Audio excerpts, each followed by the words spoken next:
All right, it is time now once again for the Don and Eli Take on the World podcast.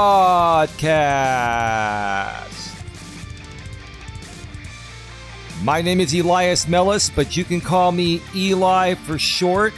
And who is this amazing lady to my right that continues to put up with my crap day in and day out? Who are you? I'm your very patient girlfriend, Don Ledgerwood.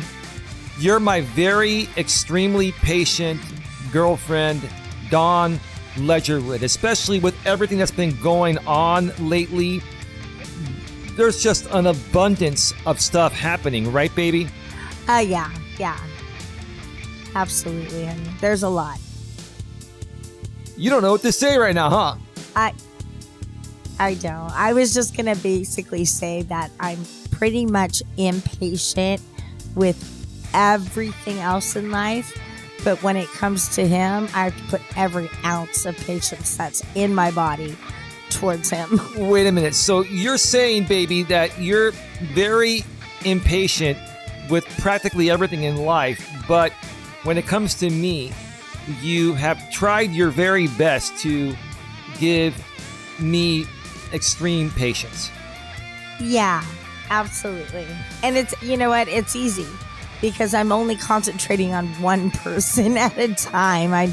Everything else is just, they're fine with that.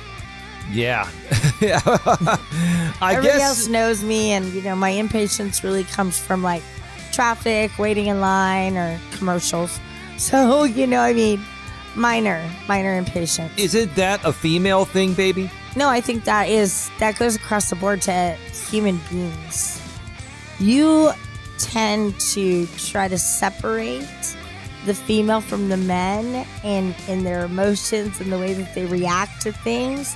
No, I've seen plenty of bitch boys crying on the freeway because there's too much traffic and they're pounding their fists on the steering wheel and they're screaming at nobody in their car. Well, I just hate stupidity, baby. I just hate how in this modern crazy world that we all live in, people are so entitled nowadays more than they've ever been. Is that a fair statement? Yes, absolutely. In general, yeah. I think people are more entitled to, they feel that they deserve more than what they're putting out into the world. Yeah, well, they deserve to get back more than they put out. And like I've always said, in life, you only get back what you put out. What you put out, you get back. What you display, you attract. Yeah. If you smile at somebody, they're going to smile back. Right. 9 out of 10 times. But if you go in with an attitude, then you best believe that other person is going to have an attitude back with you because they're feeding off of what you're putting out. They're feeding off your energy, right? Yeah, your energy, your aura, everything. And, if you're walking into a situation and you're the one that's, frustrated, impatient and all that stuff, everybody's going to be tense around you, right, and not want to do or say anything, and they're not going to want to be around you. Yeah, and if you come in rage, it's the same thing. Everybody doesn't want to say anything or do anything that's going to cause more rage, and therefore nobody wants to be around you. Yeah, it's a really it's a simple thing to think about. Very much common sense, right? And you know what, baby? The video version of our podcast is on YouTube, but we're also on the audio-only podcast networks such as Apple, Spotify, Amazon Music, your very favorite. iHeartRadio. We're on Amazon's Audible. We're also on YouTube Music and all the rest of the unknown audio-only networks that carry the audio version of our podcast. But on YouTube, and I forgot where I was going to go with this. You were just saying something. Mm-hmm. You were just saying something, and I had something very important to say, and it really just slipped my mind. You see, it happens to me, not just you. Oh, I know that. What were you talking about? You were talking about how entitled people are, impatient, impatient, entitled. And it completely slipped my mind. If it comes back, it'll come back. But anyway, let's move forward here. And, hey, it is what it is. I just want to say on that, that's where these people, they feel entitled to something, but they're very impatient. They don't want to work, put the effort into getting to there. They just want instant gratification. Yeah. We live in a world of instant gratification. I believe the internet has a lot to do with that. The digital world has a lot to do with people wanting instant gratification, such as on YouTube.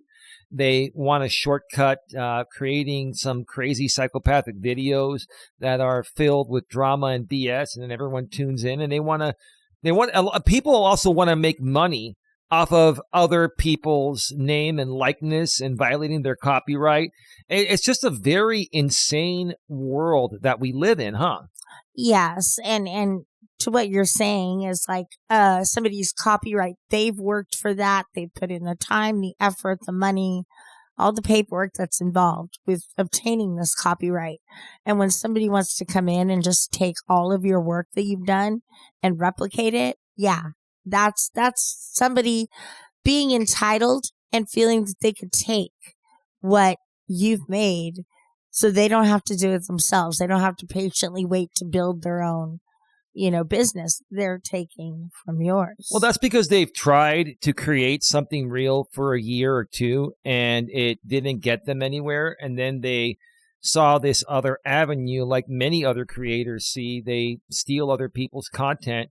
And then they trash those people using their content, which is very defamatory and also violates their intellectual property, their copyright. And so it just creates this world that we're living in.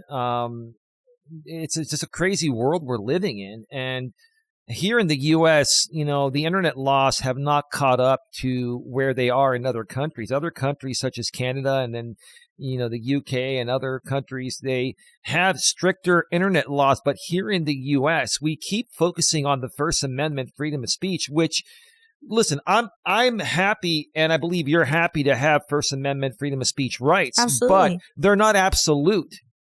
There's still such a thing called defamation of character.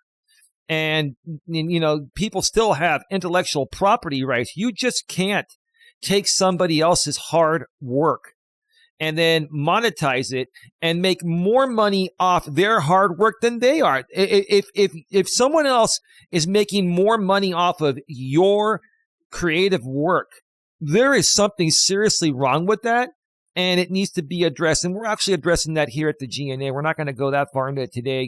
We've got some copyright cases that I've been, filing, and some other cases as well too. But let's get to the topic here, and we'll incorporate that as we go along.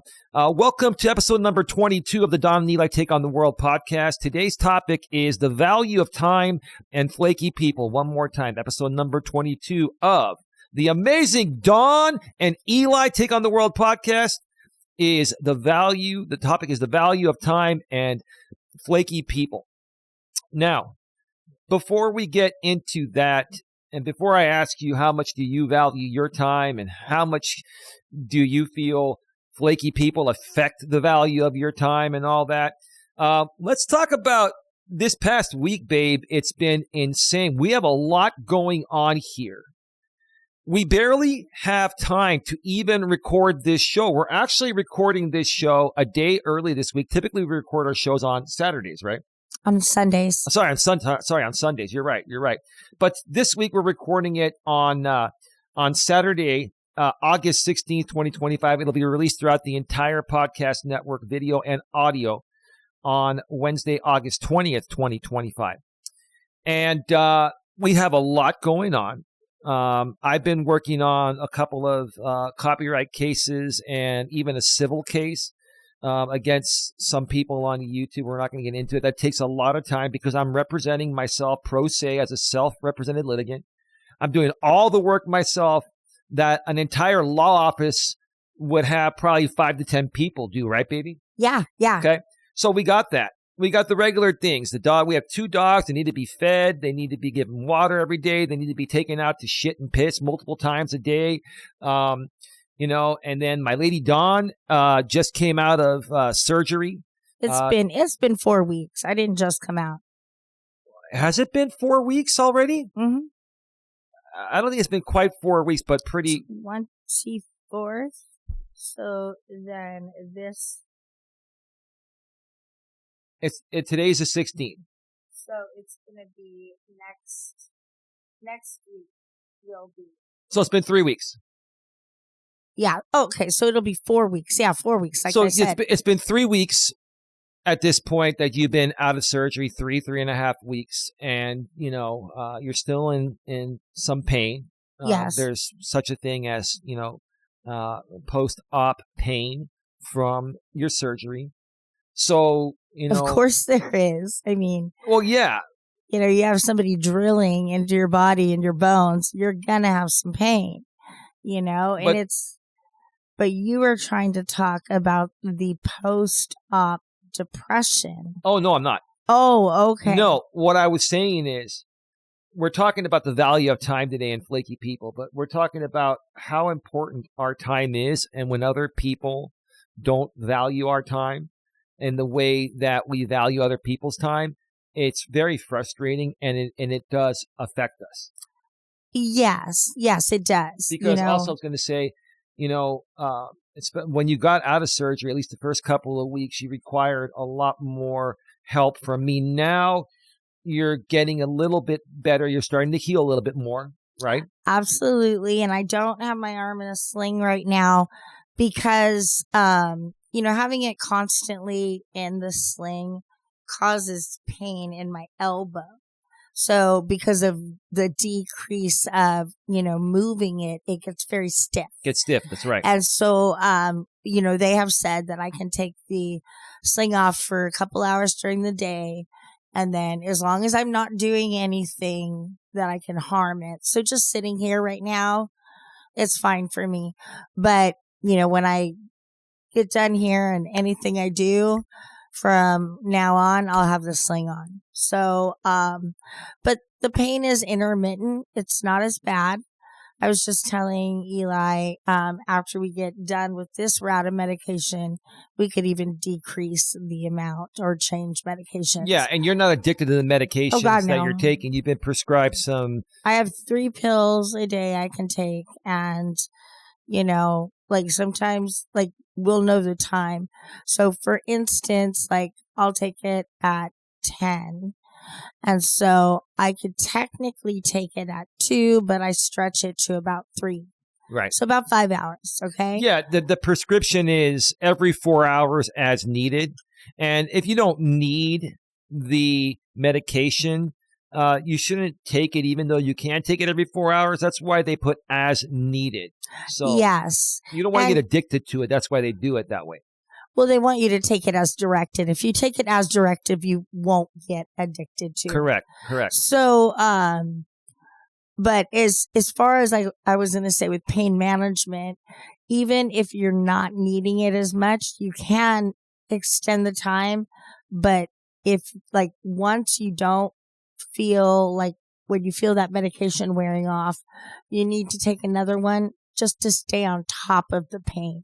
Right. You get ahead of it. Yes. Meaning you get ahead of it. Like pain medication, even like aspirin or ibuprofen, like Advil, it only lasts a certain amount of time, typically maybe, 4 to 6 hours or so. Mm-hmm. After about 4 hours, 5 hours, you want to get ahead of it, then you can take another one if, you've had persistent pain. But if, you take one dose. I take 400 milligrams of ibuprofen whenever I need it, and that's enough. Then you just stop right there. You only take it as needed.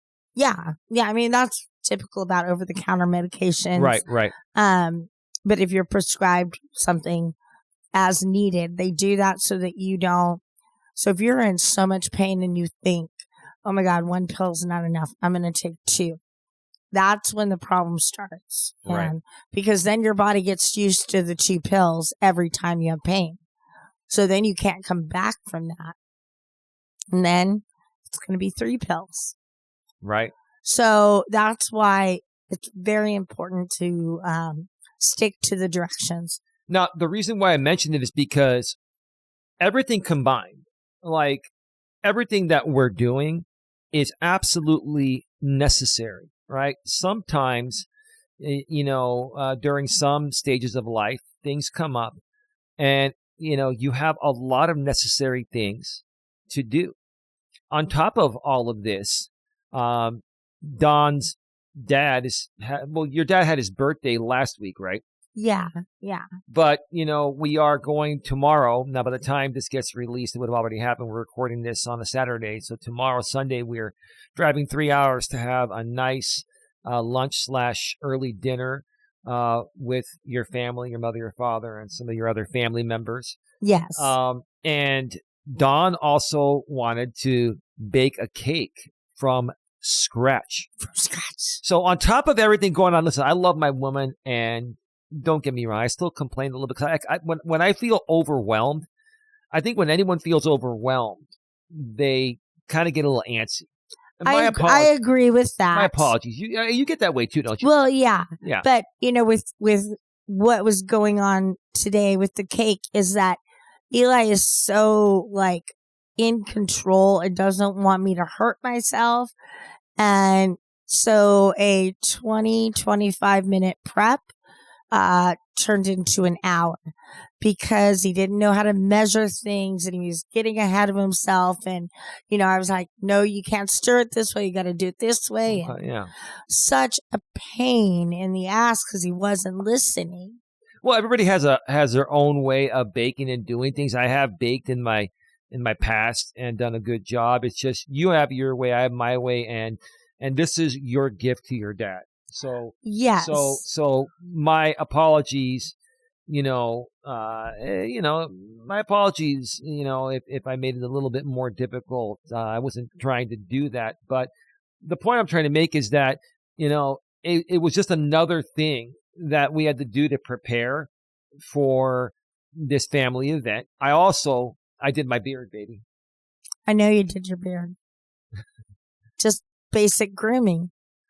But that takes about an hour and a half of time.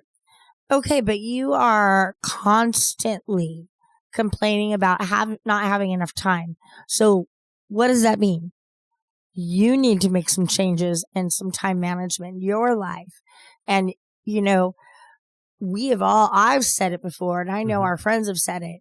There are people that get up in the morning, they make their coffee, they clean up, they go to work, they get their kids ready, drop them off, go to work 8 hours a day, come home, get the kids' homework done, get them ready for school the next day, cook a dinner, clean up, and then they go to bed. You can't do that because you get overwhelmed and you will not accept any help. Yeah. That is frustrating. I think also what's been affecting me is that, this podcast is part of the organization I founded. Don's a part of the organization, and we have a couple other executives, Sandra, Palacio, and Tia.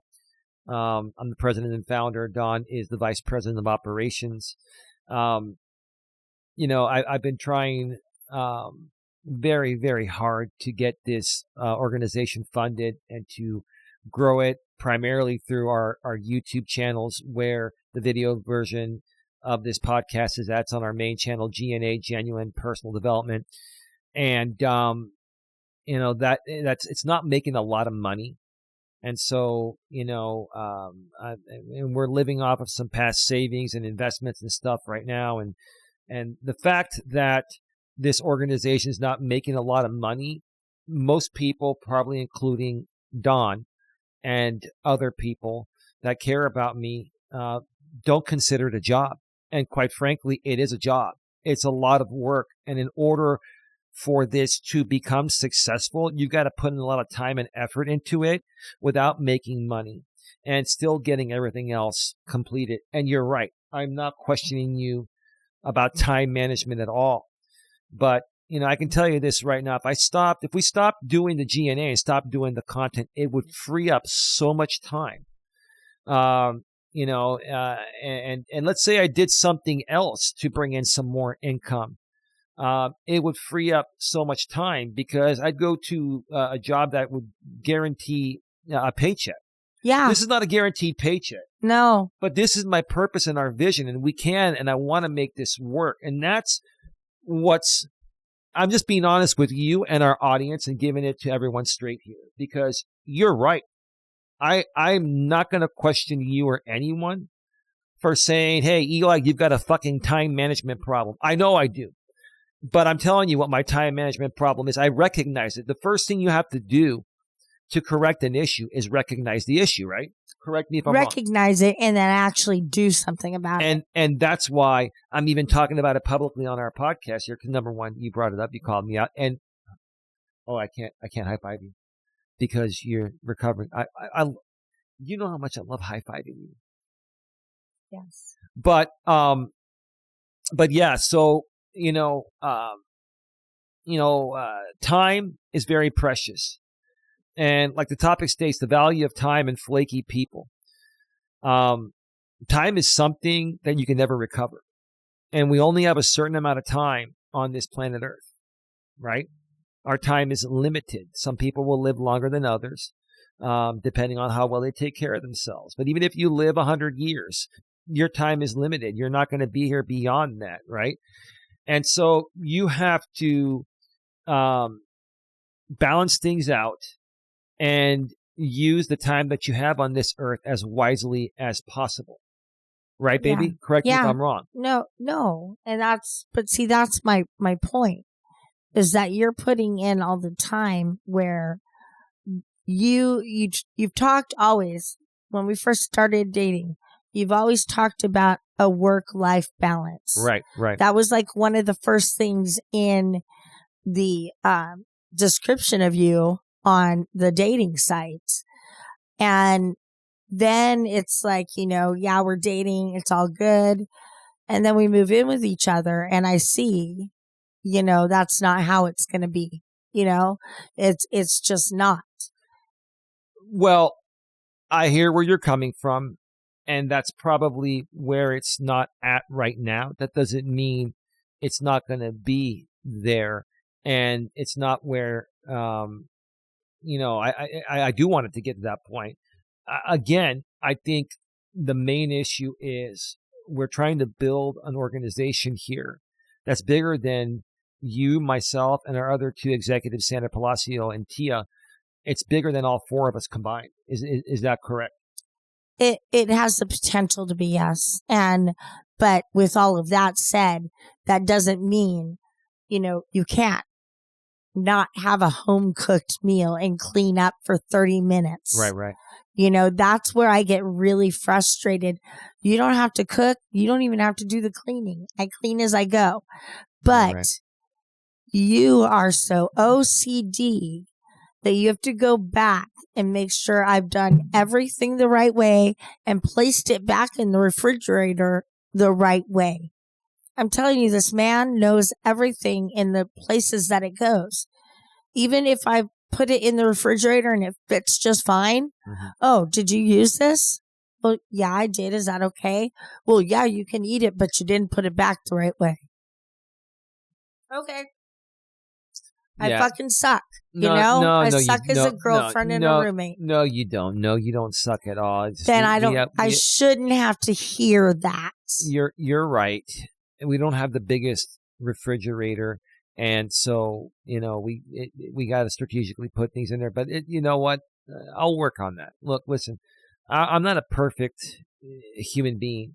I never said I was. I've learned a lot, and I'm here to share my mistakes, what I've learned from previous mistakes and how I've corrected previous mistakes. But everyone's a work in progress, including myself. Even at age 51, I make mistakes. That's why you have a life partner. I have Dawn. She has me. We hold each other accountable, right? Oh, yeah. I hold you accountable for everything. Of course you fucking hold me accountable all the damn time. Yeah. God. Well, I have to. And I hold you accountable too. At least I try to. I don't take this wrong. Okay. But I feel that, I have to take care of you a little bit more because you've you've not lived with a woman for a very long time, pieces at time. You've not been married. You've only had, like what you see your mom and dad do, Yeah. And so, but that's not where you're living. You're living in a place where it's easier for you to just grab something to eat because you were a single man. Just grab something, come home and eat. Yeah, I was talking about this on one of the Walking with Purpose streams we do on the YouTube end of things. We have a secondary channel, GNA2, Genuine Live Personal Development. And I was talking about it, and we do need to start, cooking more and fitting that in. And that's going to start happening, very, very soon. It's just, there's been a lot going on. No excuse, but there's been a few people on YouTube, primarily one person, that has violated my intellectual property for 6+ years. And the only way he was ever going to stop is by, going to court. And so now I've got these court cases. It's been one thing after the other. At the end of the day, Dawn is absolutely right. I'm not saying that she's wrong. I'm not trying to intentionally make these mistakes. I'm trying to do the best I can with what I've got. And I think she knows that. But even then, her holding me accountable is going to help me get through this much sooner to get back on the right track. Not saying we're that far off from the right track, but we're, everyone's going to be a little bit off every now and then. Well, and that's, I think what you're trying to say is that I'm here to keep you on that track. Cause if you get veered off, you get derailed. Yeah. You get a little derailed. You need somebody there to pull you back onto the track and put you in the direction you were wanting to go. Right. You're right about that. Because in this field, in anything, in any kind of business thing, you're going to have failures. You're going to feel like, damn it, I can't do anything right. And so you just need to have somebody there for you to pick up the pieces and help you get back on that path. So with that being said, baby, you want to lead into our topic? Well, no, we have one more thing to talk about, which involves the topic, the value of time and flaky people. I know what you're going to talk about. Yes. Okay. I have to. I got to keep it real. I'm one that believes in professionalism and especially professional courtesy. Listen, I swear like a fucking trucker. Nowadays, so do I. Nowadays, everyone swears. I do not feel in the modern world people swearing in the right context is unprofessional. That's not what defines professionalism for me. Professionalism to me is someone that first and foremost, respects your time as much as they want others respecting their time. Wouldn't you say it's a fair statement, babe, that, respecting someone's time in the way that you would want your time respected is one of the biggest aspects of professional courtesy or courtesy in general. Oh, yeah, definitely. I mean, it like, let's say you have a business dinner and you're supposed to be there at 7. You don't show up till 7:15, 7:20. That does not show good faith or anything with the person that's waiting there for you. And they waited for 20 minutes right. of their time when you were supposed to be there at 7 and, actually being a part of this. And so now everybody's got to wait on you. Is that fair to everybody? It's not fair, but here's the thing. I even understand that in this crazy modern world that we all live in, a lot of people are running behind, and a lot of people are running behind in ways that are out of their control. My thing is communicate. If you're running late, send somebody a text or call them. Everybody has cell phones nowadays. They're very easy to reach. Call them and say, hey, look, I'm running 10 minutes behind. I'm so sorry. This is what happened. It was out of my control. I'm getting there as soon as I can. Like, I'll buy you a drink when I get there. Yeah. Or lunch is on me. Well, yeah, that'd be nice, but they don't even have to offer that. The fact that they're reaching out and saying, hey, I'm running behind, and not keeping you waiting around, wondering if they're going to flake out on you or not, which is part of the topic here, the value of time and flaky people, right? A lot of people aren't even doing that nowadays, right? And then they'll show up 30 minutes, 45 minutes, late. And in many cases, after 30 minutes of waiting for someone, and, you try to call them, they don't pick up, or they don't try to reach you and say that they're late, then, you're going to leave. You're not going to wait around. But then, they just wasted your time. And that's time that you can never recover. That's time that you can never recover. That's how time is more valuable than money, because time is money, right? Yeah, time is money. People don't realize that. And we were supposed to have a very special guest here today. His name is MJ. He is somebody that's been a part of the YouTube communities that I wouldn't necessarily say I've been a part of. Maybe I was a part of them for a little while. I met him many years ago. I believe it was through this one group called MGTOW, MGTOW, which stands for Men Going Their Own Way. And I think that's what I was going to talk about earlier, baby. And I forgot what I was going to mention regarding MGTOW. But let's not get started on MGTOW. What's that? Let's not get started on MGTOW. No. We're not. But what I'm saying is that this is where I believe I met this guy, and I've known him for like 7 or 8 years, and he got close with a few creators, including the creator that I'm going to be taking to court on several court cases for copyright and other civil ways that this creator's violated me. And this guy MJ, not a bad guy, but he's made some mistakes. I've actually called him out publicly on those mistakes on YouTube in the past. He's called me out on stuff. I mean, he's been a creator on YouTube, and he was also a part of this, creators group of people. He was part of this creators group that was attacking me and, violating my intellectual property and all that. So even though I've never thought of him as a bad guy, his reputation, of being consistent, hasn't been there. And he reached out to me, a few weeks back. He was commenting from a different new Google YouTube account he created. And he was commenting on some of our videos. He wanted to reconnect. Him and I reconnected on Facebook Messenger. This was about a week and a half ago. We sent one voice message back and forth. I offered him the show for episode number 22 today, a week and a half ago. And he said he's interested in that. Then a couple days or a day or so after that, he emailed me and said that his Facebook Messenger and Facebook account was shut down. So we can communicate through email. He also gave me a phone number where I can text him at. And so I responded to his email, and I said, can you make it on, this day, Saturday, what is it, the 16th today? We're recording the show a day early this week because Dawn and I have some plans on the day we normally record it on Sundays.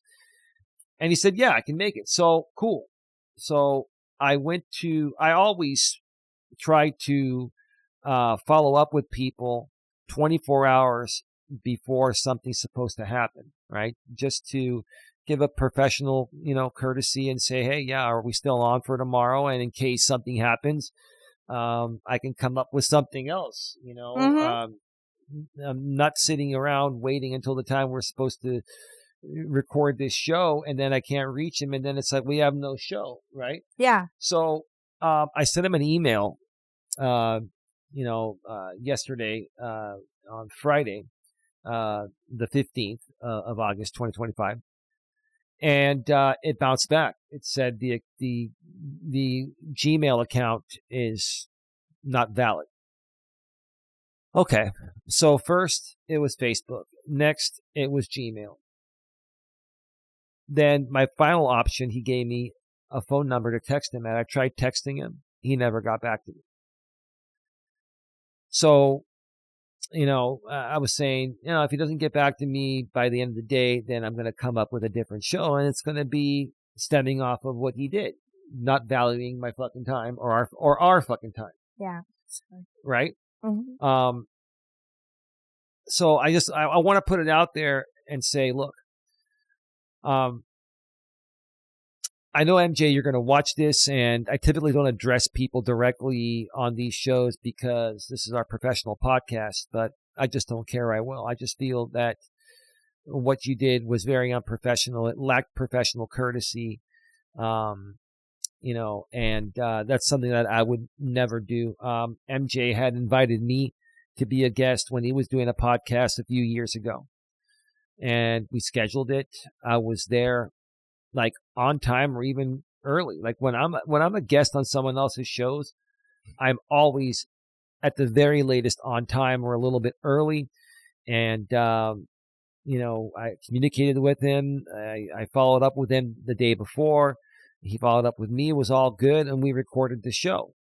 But I didn't get the same professional courtesy back in this situation. So I'm just very disappointed by that.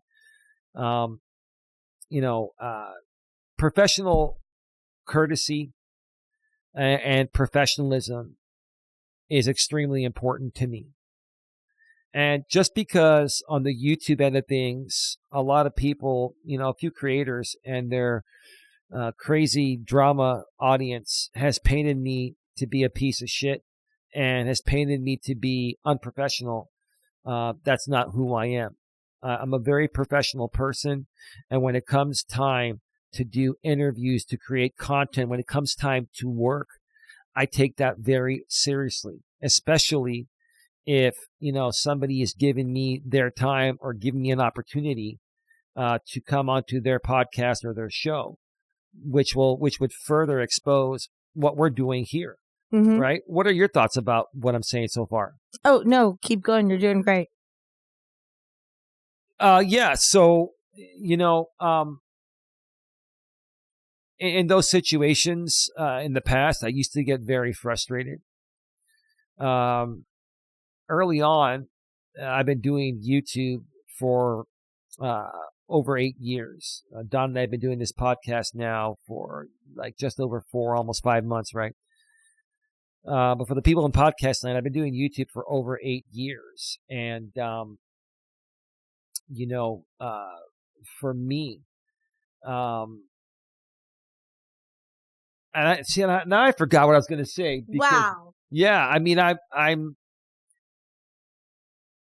don't know if it's because when I asked you a question, you said, "Oh, you keep going." Well, I wanted you to get everything out before I spoke on what I have to say. Yeah.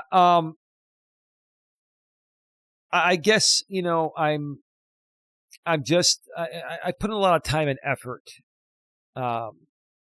And I've just not seen a lot of the same professional courtesy in return from people that I've tried to interview or connect with or collaborate with on YouTube lately. It's not just this group of people, but it seems everybody is in their own world nowadays. No matter how nice the people are, I think we're overwhelmed with so much crap that when something really good comes along, we don't recognize it as something good. We recognize it as something that is going to take up some of our time.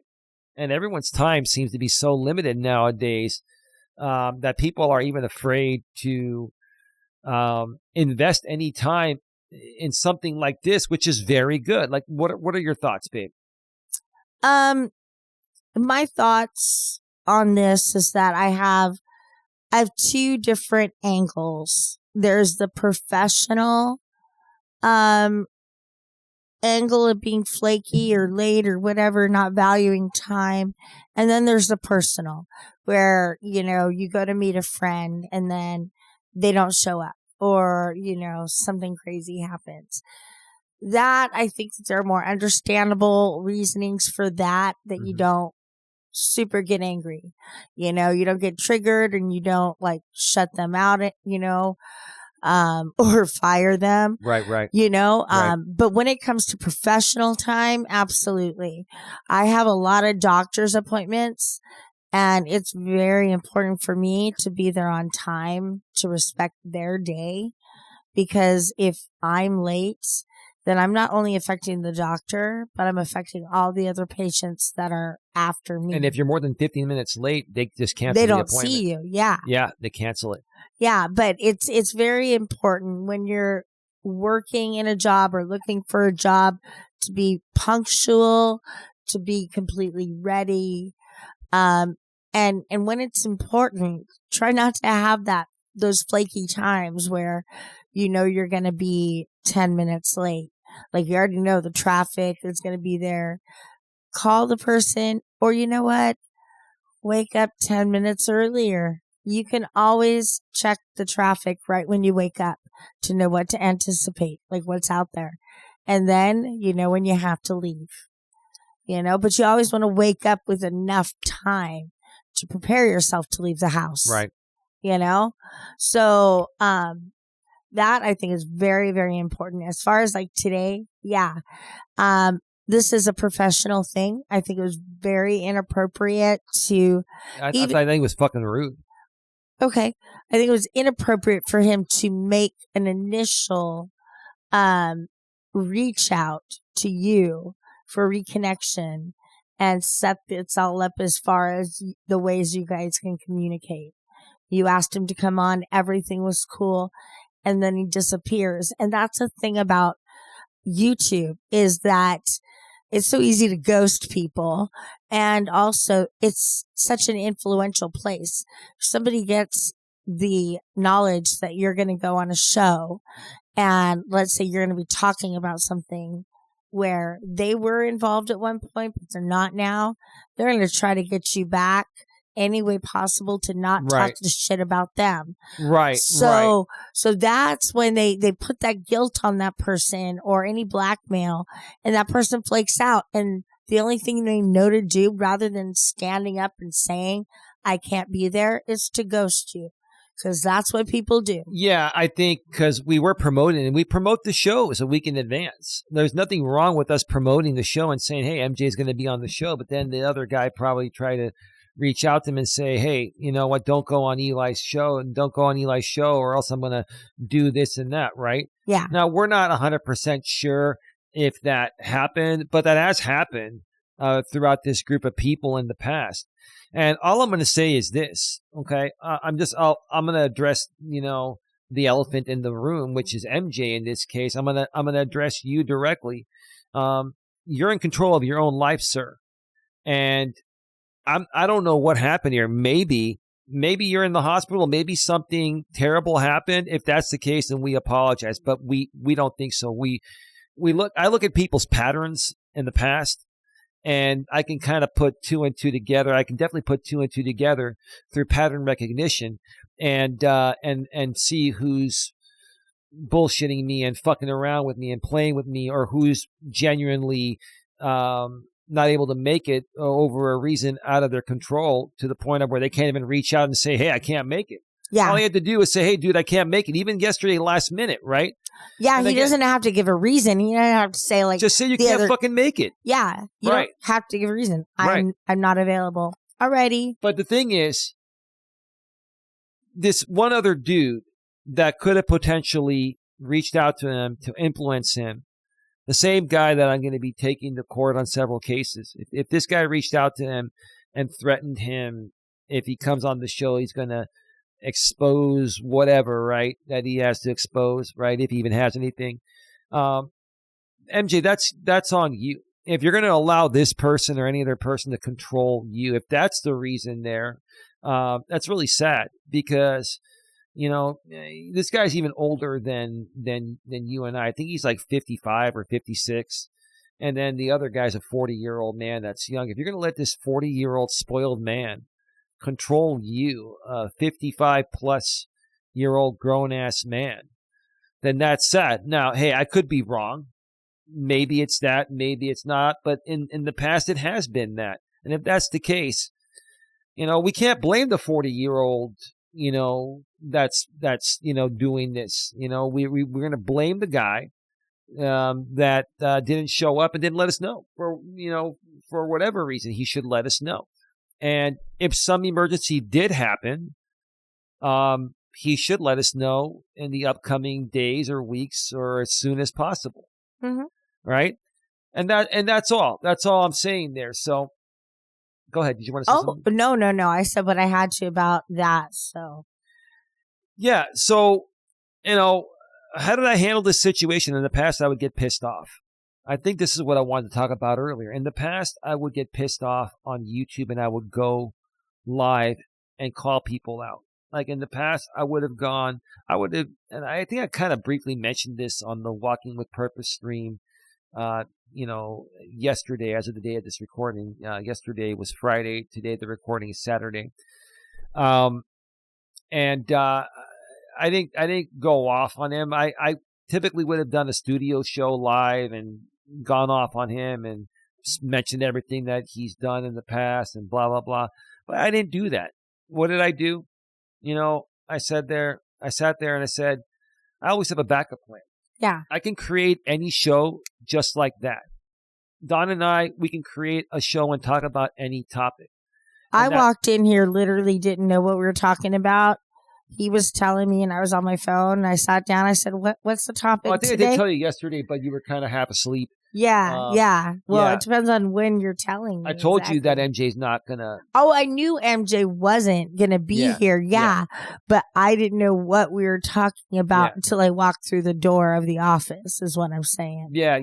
That goes to show that we could just on the fly. And I knew this is a topic. This is a basic topic where we can speak from the heart and share with you how we feel about things in real time, because it shows what's truly happening in this modern world and how different this modern world is, babe, Dawn, than the world was when we were growing up. Before the internet took off at the level of where it's at today, where we do our own high quality shows. We have a studio in our home with a fiber internet line, a gig up and a gig down, like high quality 1080p HD video of 60 frames per second. I mean, we couldn't do this shit 20 years ago.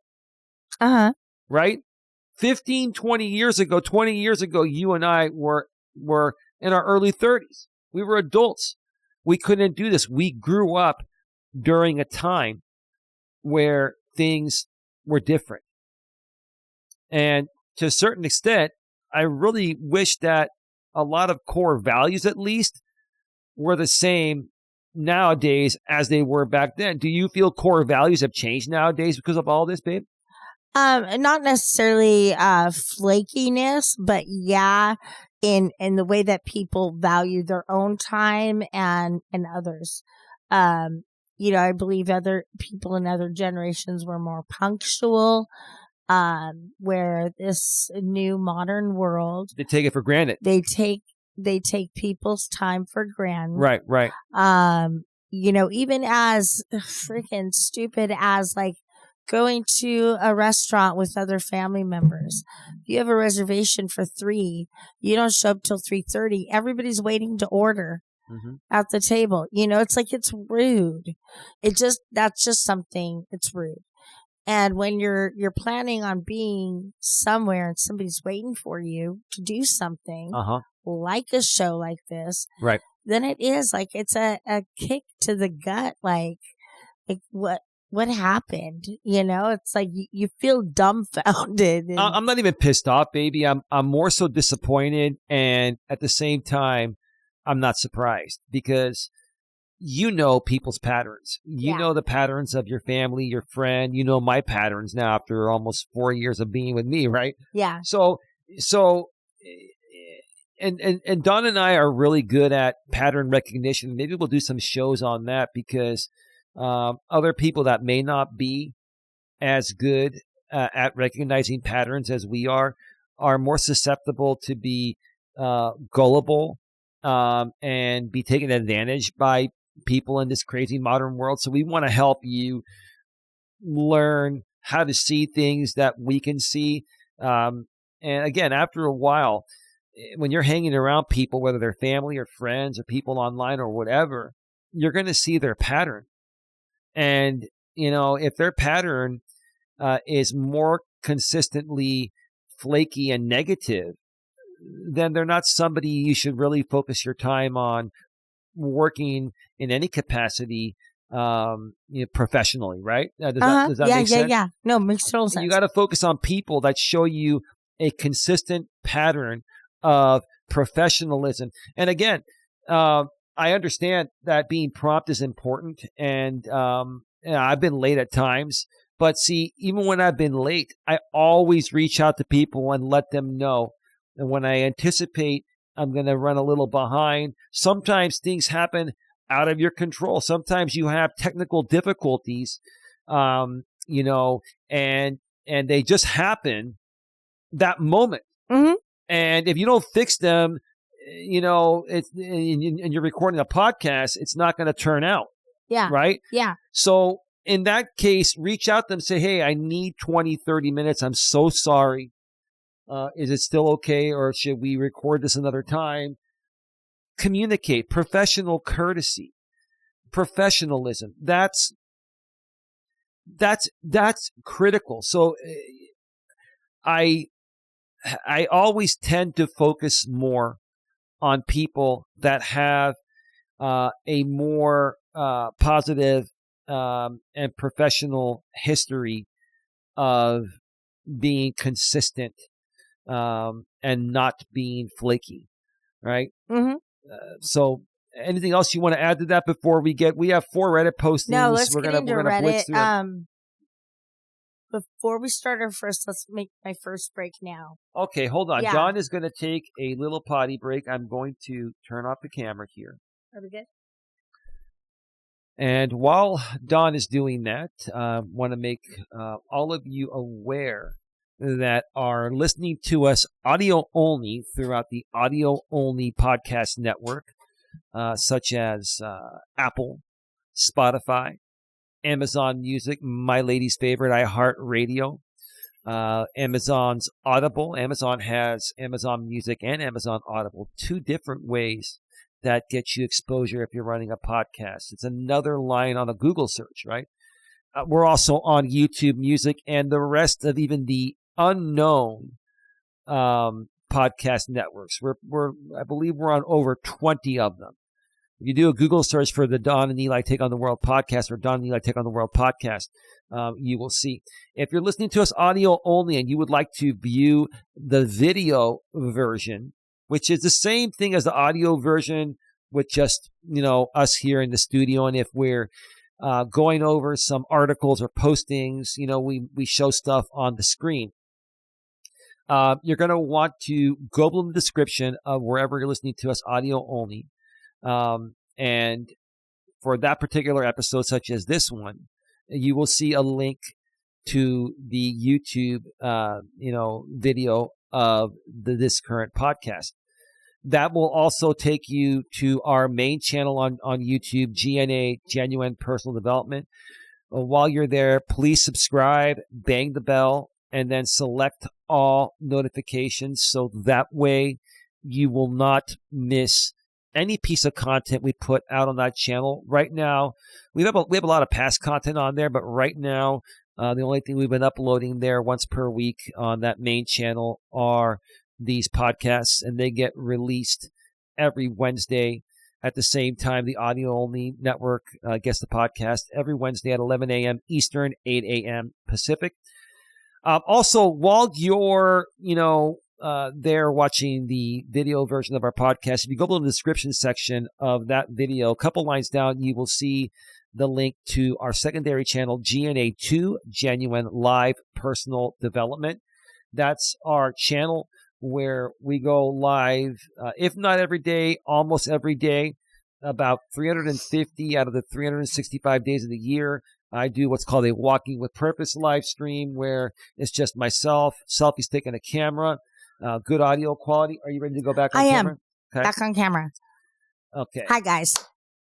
Let me make sure that we're in sync. And we are.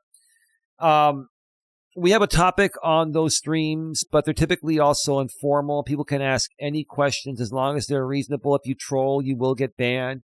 Please respect our rules. No trolling, no attacking, no hating. So that is that.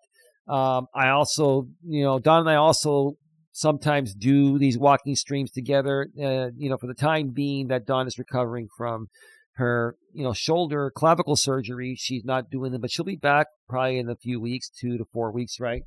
To do the Walking with Purpose if stream. Not sooner. Because you know sooner. What, I'm the type of person that's going to push myself. And I have said that's fine. We can go together, and maybe we'll try one walk without doing this show just to see how I am. And then and we'll do a show like after that. Yeah. And sometimes Dawn and I on that other channel, GNA2, Genuine Live Personal Development, sometimes we do on the couch streams, which are very informal, just chatting with our audience. Or here in the studio. Or we'll do them here in the studio, like what you're seeing here on the YouTube end of things. Or like sometimes tomorrow. we do this live. Or tomorrow we're going to do a Driving with Purpose as we're driving up to our lunch. When this gets released on Wednesday. Oh, yes. I'm so sorry. She's thinking we're live right now. But no, I'm not. I just forget. It's okay. So, we are going to be doing a couple of Driving with Purpose streams from the car. Sometimes we do those informal streams to, hang out with our audience and answer questions about personal development or any current events that are happening. By the time this gets released on Wednesday, if you want to go to our other channel, GNA2, Genuine Live Personal Development, again, you can find that link by going in the description section of the audio-only podcasts, and then click the link to that current week's podcast, this one, for example. And then when you get to that video, go in the description, you'll see the link to GNA2, Genuine Live Personal Development. You can go back and see those Driving with Purpose streams that will already have been done. By that point, the replays will be there. You won't be able to watch them live. But if you subscribe to us, even on GNA2, you subscribe, you bang the bell and select the notifications, you'll be notified the moment we go live from that point on. Right, baby? Absolutely. And I'm sorry, I got excited because you're talking about the different ways that, whether it's here in the studio or on the couch relaxing. But I was excited because we have not done a Driving with Purpose in a while. Right. So you're excited about that, huh? I am, because I'm going to be in a really excited, good mood. I got some more equipment too, baby. I've got a little microphone holder even for the car where I can... it'll be all good. The audio will be better and all that. We've got the Mini Rode shotgun microphone for these videos for better quality than the onboard audio. So yeah, we go the extra mile here because we just we want to sound okay. We want to sound good. We love being there. Look okay. It's frustrating when you're watching a video and it starts crackling or it's kind of blurry and you can't see the person like that. I don't like watching those kind of streams. I know a lot of people will just put a blank picture up and then just talk, and I even think that's kind of boring because it's I like to see the interaction with people and facial expressions to see how people are really reacting to what's being said. But that's okay, to each their own. Yeah. But so let's hit a Reddit. 59-minute monologue. We're almost at 1 hour, and we have about another hour where we're going to wrap this up maybe a little bit sooner. So let's get to the first of 4 Reddit postings. They're not that long. Let us do that. Wow. You love that. I remember you used to love that more so when you first met me. Oh yeah, because I would walk around work and being like, do do do do do And then do people thought you were do. crazy psycho, huh? Yeah, I was like, when I heard him say that, I was like, oh my god, we're meant to be together. Absolutely, baby. Because we Absolutely. do do. Oh, yeah. Yeah. Uh, Anyway, this first of 4 Reddit postings that we're going to share our thoughts on. This is from the subreddit r/social skills 2 years ago. And the original poster's title is Flaky People, ? What is the deal with flaky people? And flaky is technically spelled Flaky, but it can also be spelled Flakey, both ways. why? Why? Huh? Explain to me why. Because it is I Google searched it. It is acceptable, but the more known proper way is without the E. Because I was taught when we had books and teachers that you did not put the E in flaky.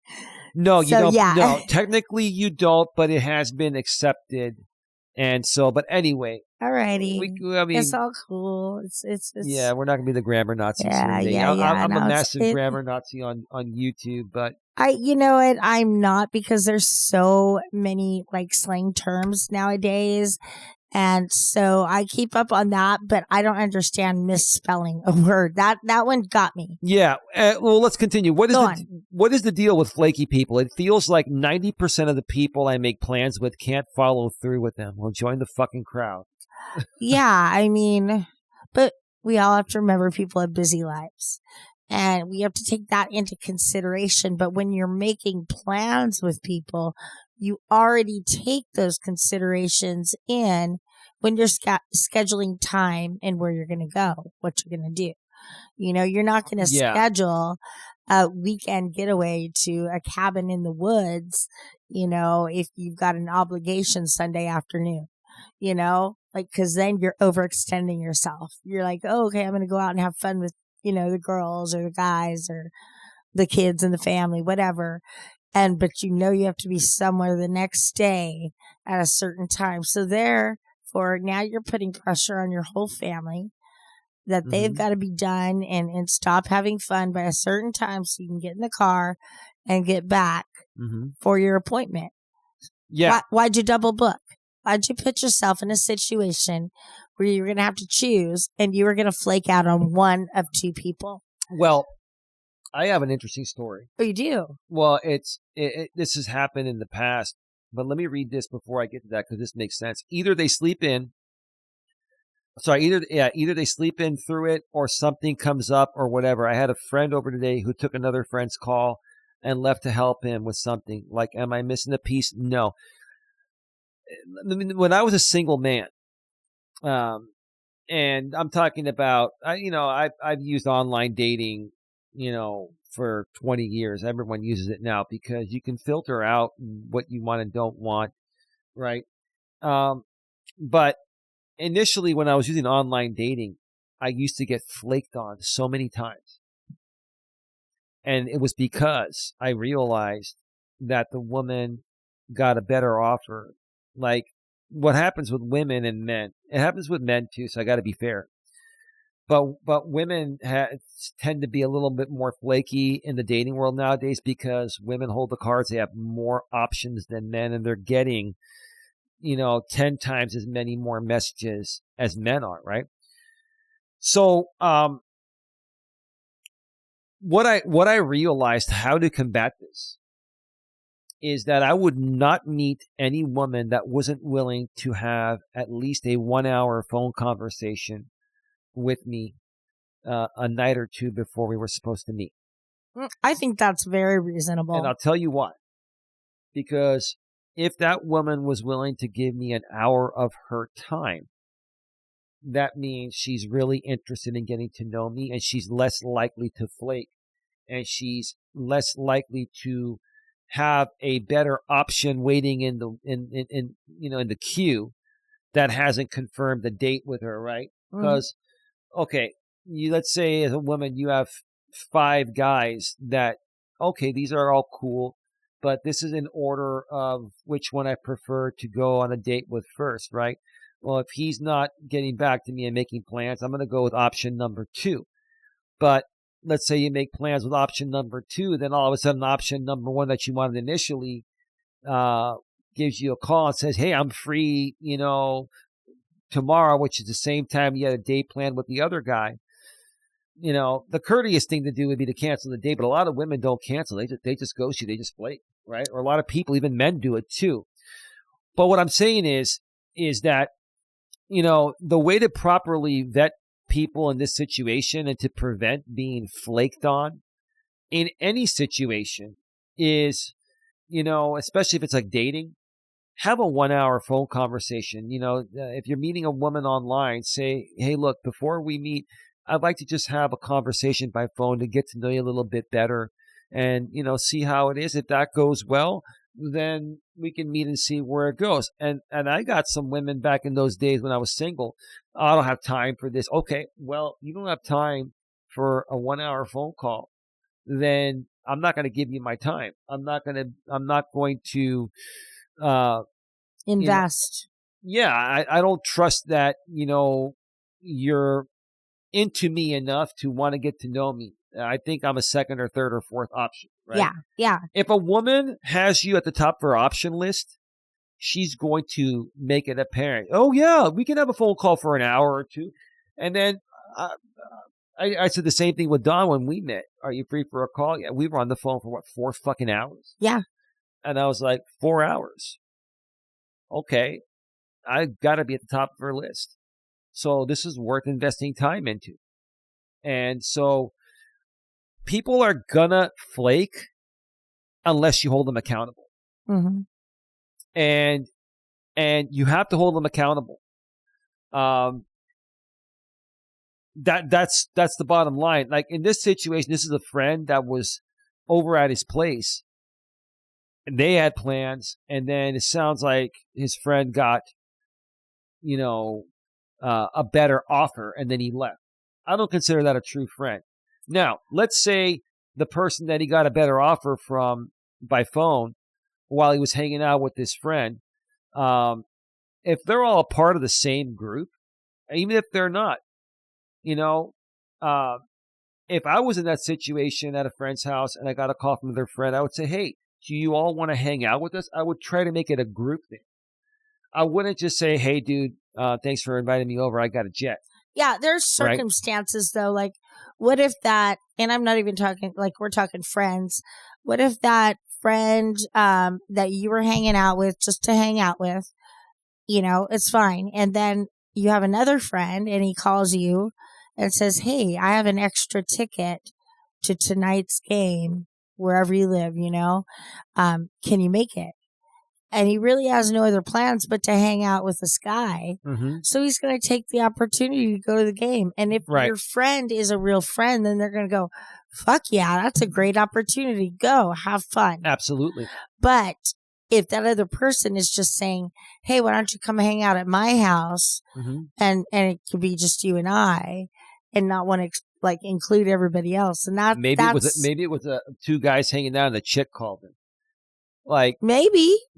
I mean, that happens too. It's like, I think here's the thing. I hate to say it, but in our younger days, I think all of our guy friends growing up in high school, you meet a lot of your friends in high school and grammar school.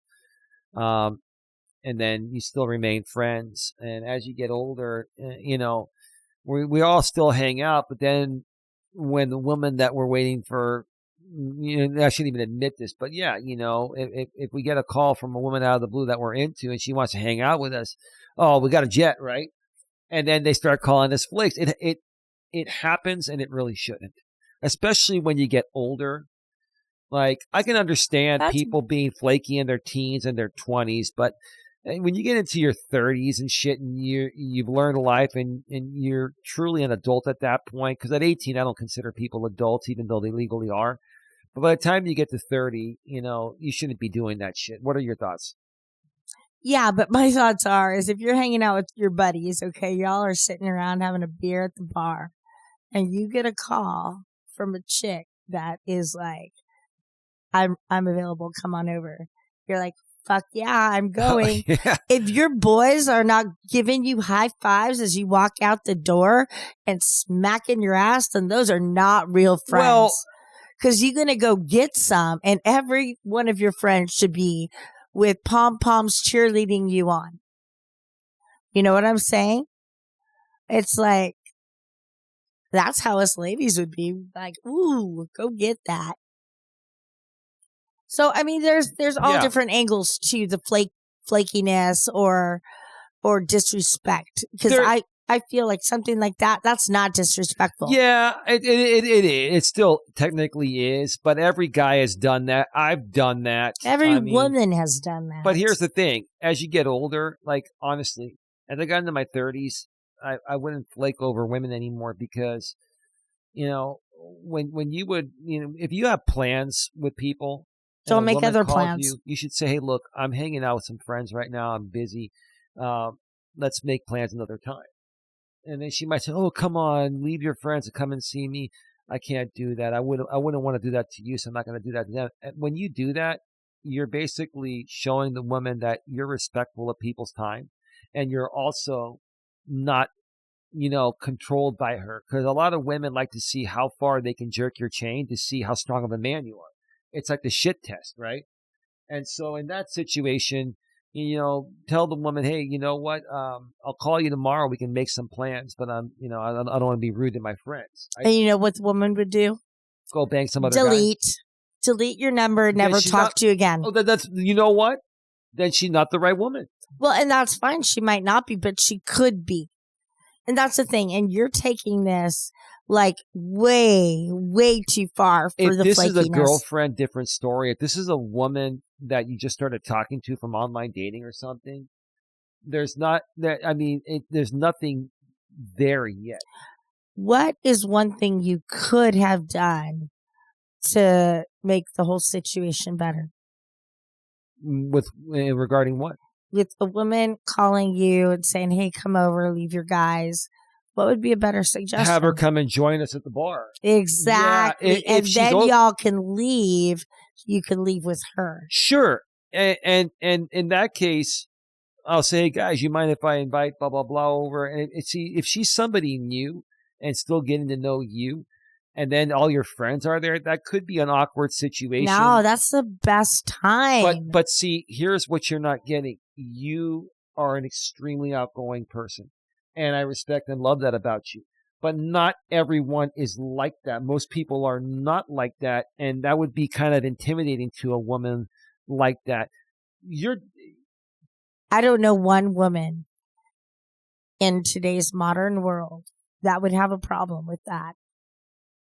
That would have a problem if she hadn't met you yet, or maybe you've hung out with her one time. Hey, you're in the middle of a bar with a bunch of people. As long as you don't leave, then you should be fine. If you don't leave with them, always travel with a buddy. Yeah, it depends. It depends on the person. Everyone is different. Yeah, I would say, you know what? If you haven't met the guy, but you want to meet him and he's down at the bar with his guys playing pool, whatnot, grab a girlfriend with you, go down, meet him, hang out with his friends, and who knows, maybe your girlfriend will find a boyfriend with one of his friends, and y'all could be one big happy family. Okay, no, I get where you're coming from, and there's always two sides to every coin, baby. Yeah. And so, that's me and my optimism is that I'm just trying to say, that's a situation that could be considered flaky and rude, but I look at the way that you can take that situation into a better, positive way. Let's move this along because we have 4 to go through, and I want to try to get through these, so let's try to blitz through them a little bit more. So there's a couple of comments I want to share in the comment section here. HBHG. Previously flaky person here. Oh, you're a previously flaky fucking person. Oh, so you changed. Owning it. So I grew up in a very laid back family. We're very go with the flow. When it comes to planning things, we can also be a bit ditzy and lose track of time when we're having fun. That happens with anyone, right? That can happen, right, baby? Yeah. It sounds silly, but it didn't occur to me how rude it was to change or cancel plans on people last minute because the majority of our family, including extended family and close friends, were the same, and that's just how we all interacted with each other. Well, I mean, every family is going to teach their, family members, their kids, a different set of morals, values, and ethics, right, babe? Is that a proper way to put it? No, I agree. Yeah. Okay. And so, just because your family does things a certain way doesn't mean, it's the proper way, or maybe it's the proper way for you folks. Maybe your family is, like you said, very, very extremely laid back and takes no offense to even things that would offend any normal human being. For me, if someone fucking offends me, if they do something offensive, it's offensive. It sounds like this type of family doesn't get offended by anything. So just because your family's that way doesn't mean the majority of people are that way. And so, but anyway, I learned very quickly when a guy I was seeing, my now husband, oh, wow, didn't beat around the bush and told me to respect his time. He said that it was totally fine if I didn't want to hang out that badly, but if I did, I would need to commit to the agreed upon date and time moving forward. Otherwise, it would be best to go our separate ways. I like this guy. This guy was holding her accountable. He was saying, look, in other words, I'm being flaked on by women.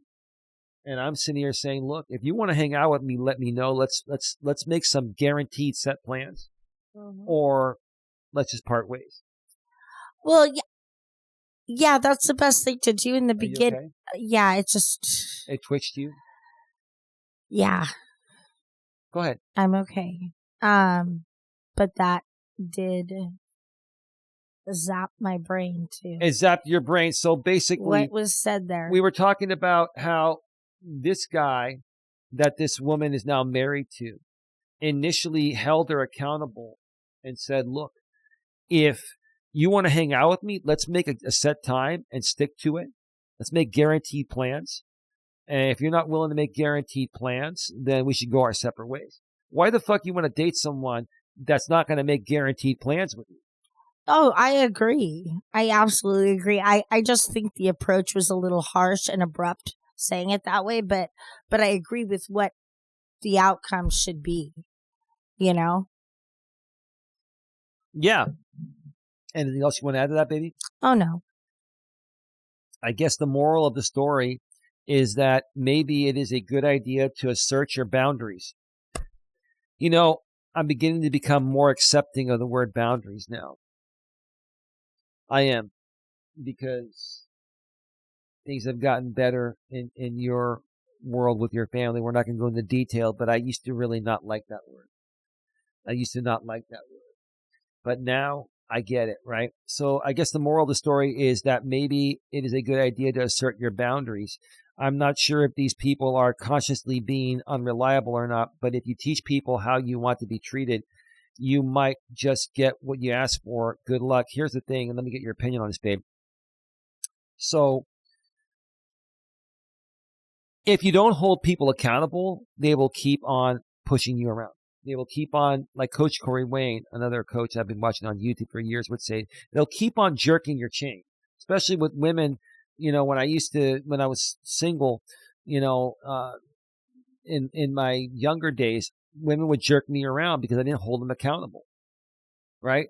I didn't say, hey, look, let's make guaranteed plans. I'm not going to be on standby here. I've got too much going on. Either we make guaranteed plans or we go our separate ways. That's the best thing you could say. You basically are saying, look, you're either going to value my time or I want nothing to fucking do with you, in a more polite and courteous way, right? Yeah, but what happened to the good old days where you just go out and you try it out, you don't put stipulations on it? Because typically, if you're going out on a first date, more than likely you're not going to be late and you're not going to flake if you're serious. That's when people, from what I've seen and what I've read online, especially when it comes to men, women have flaked out on first dates more than any other time. Typically, if a woman gets to a first date and then sees you again, then she's got some interest and you're towards the top of her list. Maybe she has a couple of other people we call lurkers that she has, as backup. But, at some point she's going to be, after a few days, she'll be, okay, I really like this guy. I want to focus my time with him. And then I'm not going to be paying attention to the lurkers anymore, right? You know what I'm talking about, right? Yeah. Yeah. You want to add something to that, or? No. No? Okay. You have all the opinions. No, I have opinions. I don't understand. You have the female opinion, I have the male opinion. So why are my opinions offending you? I'm not. They're not offended. But it looks like you feel, am I doing something wrong? No, it's just I'm not agreeing with a lot of the things you're saying. You're not supposed to. I don't expect you to agree with me because you're coming at dating from the female perspective. I'm coming at it from the male perspective. They're two different aspects. Absolutely. Right? I get that. But I'm talking about like when we were growing up and when we started dating, not you and I, but, as young adults, mm-hmm. There was no, I never had thought or concern. I was just like, if some guy asked me out, we went out. And in fact, my ex-husband was the one that was 45 minutes late picking me up for our first date. And he got a flat tire on the way there and had to change it on the roadside. And I know it wasn't an excuse because he had white pants on and grease all over them. So sometimes shit happens. Right. And you have to evaluate. I mean, I was hysterically crying in my mom's bed, thinking that I was stood up for literally one of my first dates ever. And it was just something as simple as getting a flat tire. Now, maybe that was fate trying to tell us something, but we didn't catch that clue. Really? Well, when he's on his way for our first date and the universe gives him a flat tire. Yeah. Okay. Very, very interesting. Made for a fun story. I think that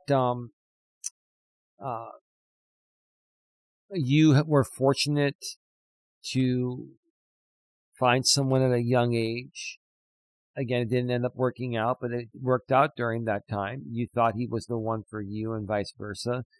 And so you were not going on an abundance of dates to see how flaky fucking people were.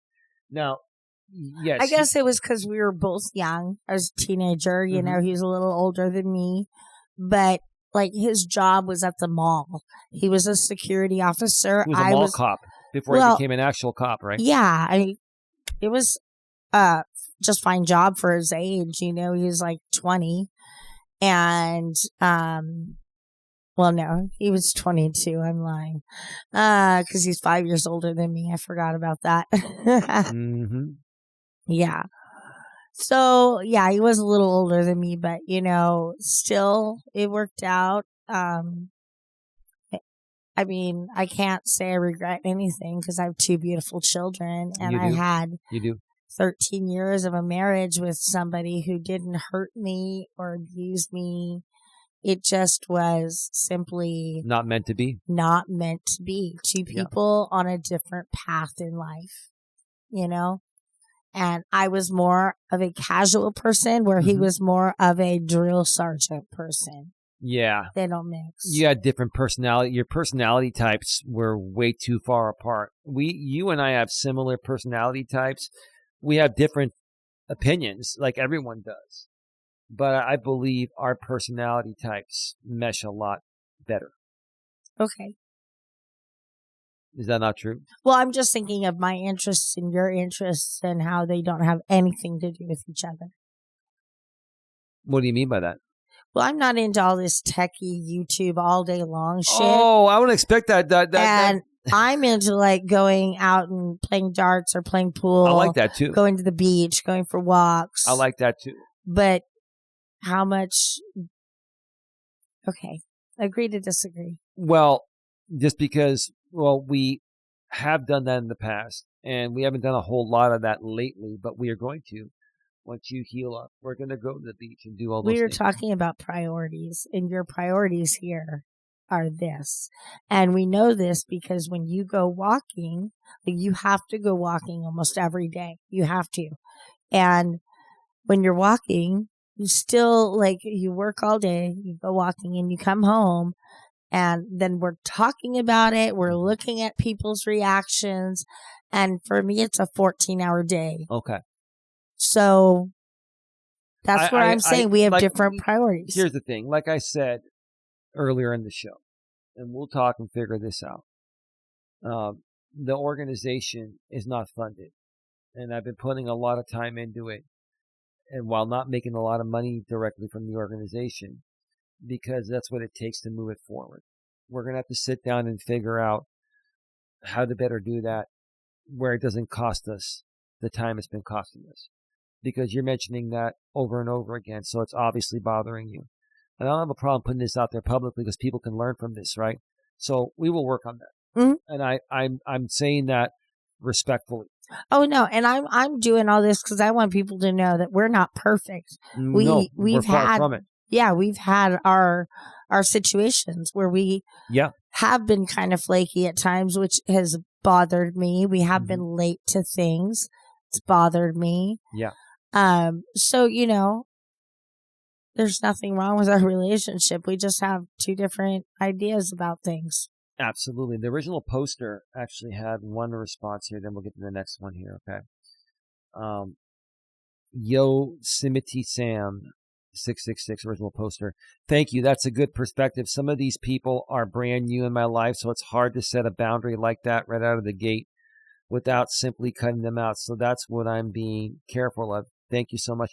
Yeah, I mean, look, new people are going to be the flakiest because they haven't decided whether they want to become a part of your friendship network yet or not. They're testing the waters out, just like people do in dating, men and women. When they go on dates, babe, you're testing the water, right? Yeah, but like people say testing the water like they're dating multiple people. I never did that. No. I'm not saying dating multiple people. Testing the water in this perspective, meaning that you're giving this person a chance to go on a date with them to see how they are.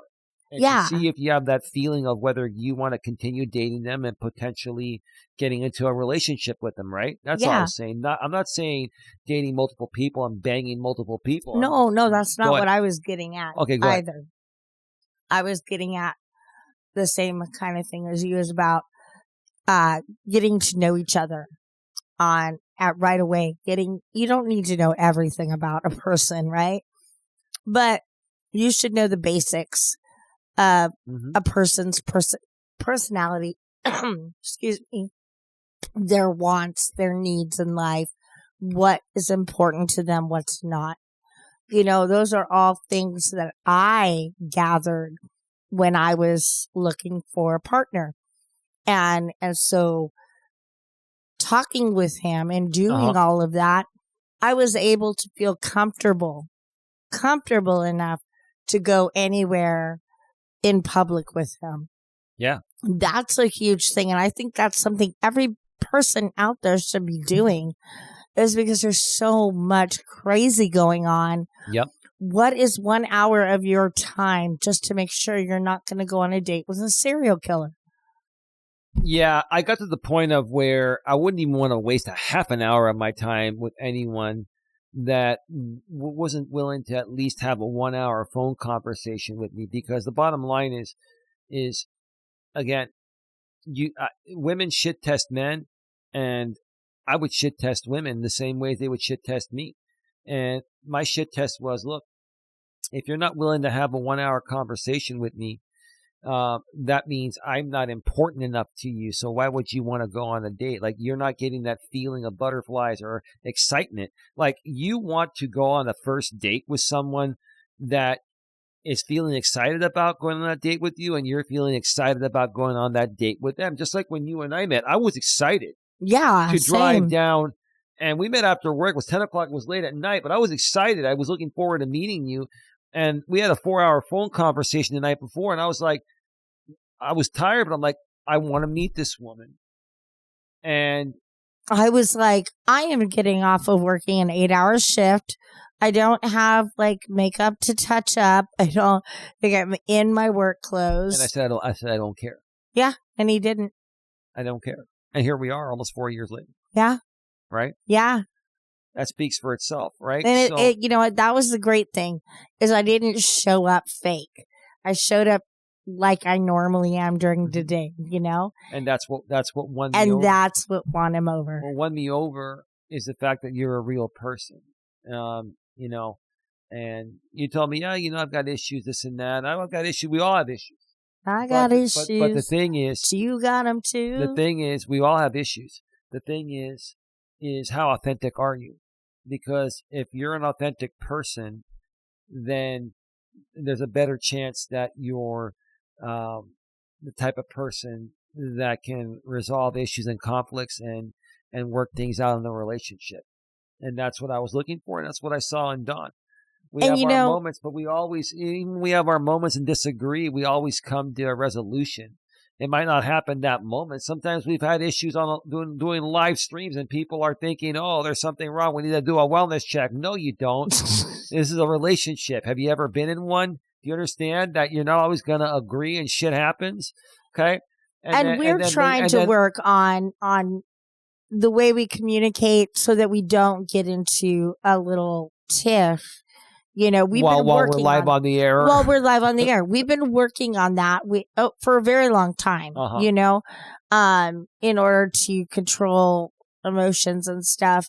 And I know it's a heck of a lot easier here doing a podcast, but when we're walking, it's like your endorphins are moving in your body. So and there's a live chat too, and the live chat can potentially really pump you up. It can trigger us, right? Yeah. So it's just more of an intense. And my woman doesn't like it when somebody triggers me and I get really triggered. Like she looks at me and she's like all scared and shit. It's like, I'm not, baby. I'm here to protect you. I'm not scared. Don't say my look at you is like, baby, really? Baby, please. Come on. Okay. You know? Shall we continue? Yeah. Go ahead. All right. So the second one here. This is from the subreddit, not Reddit. Reddit.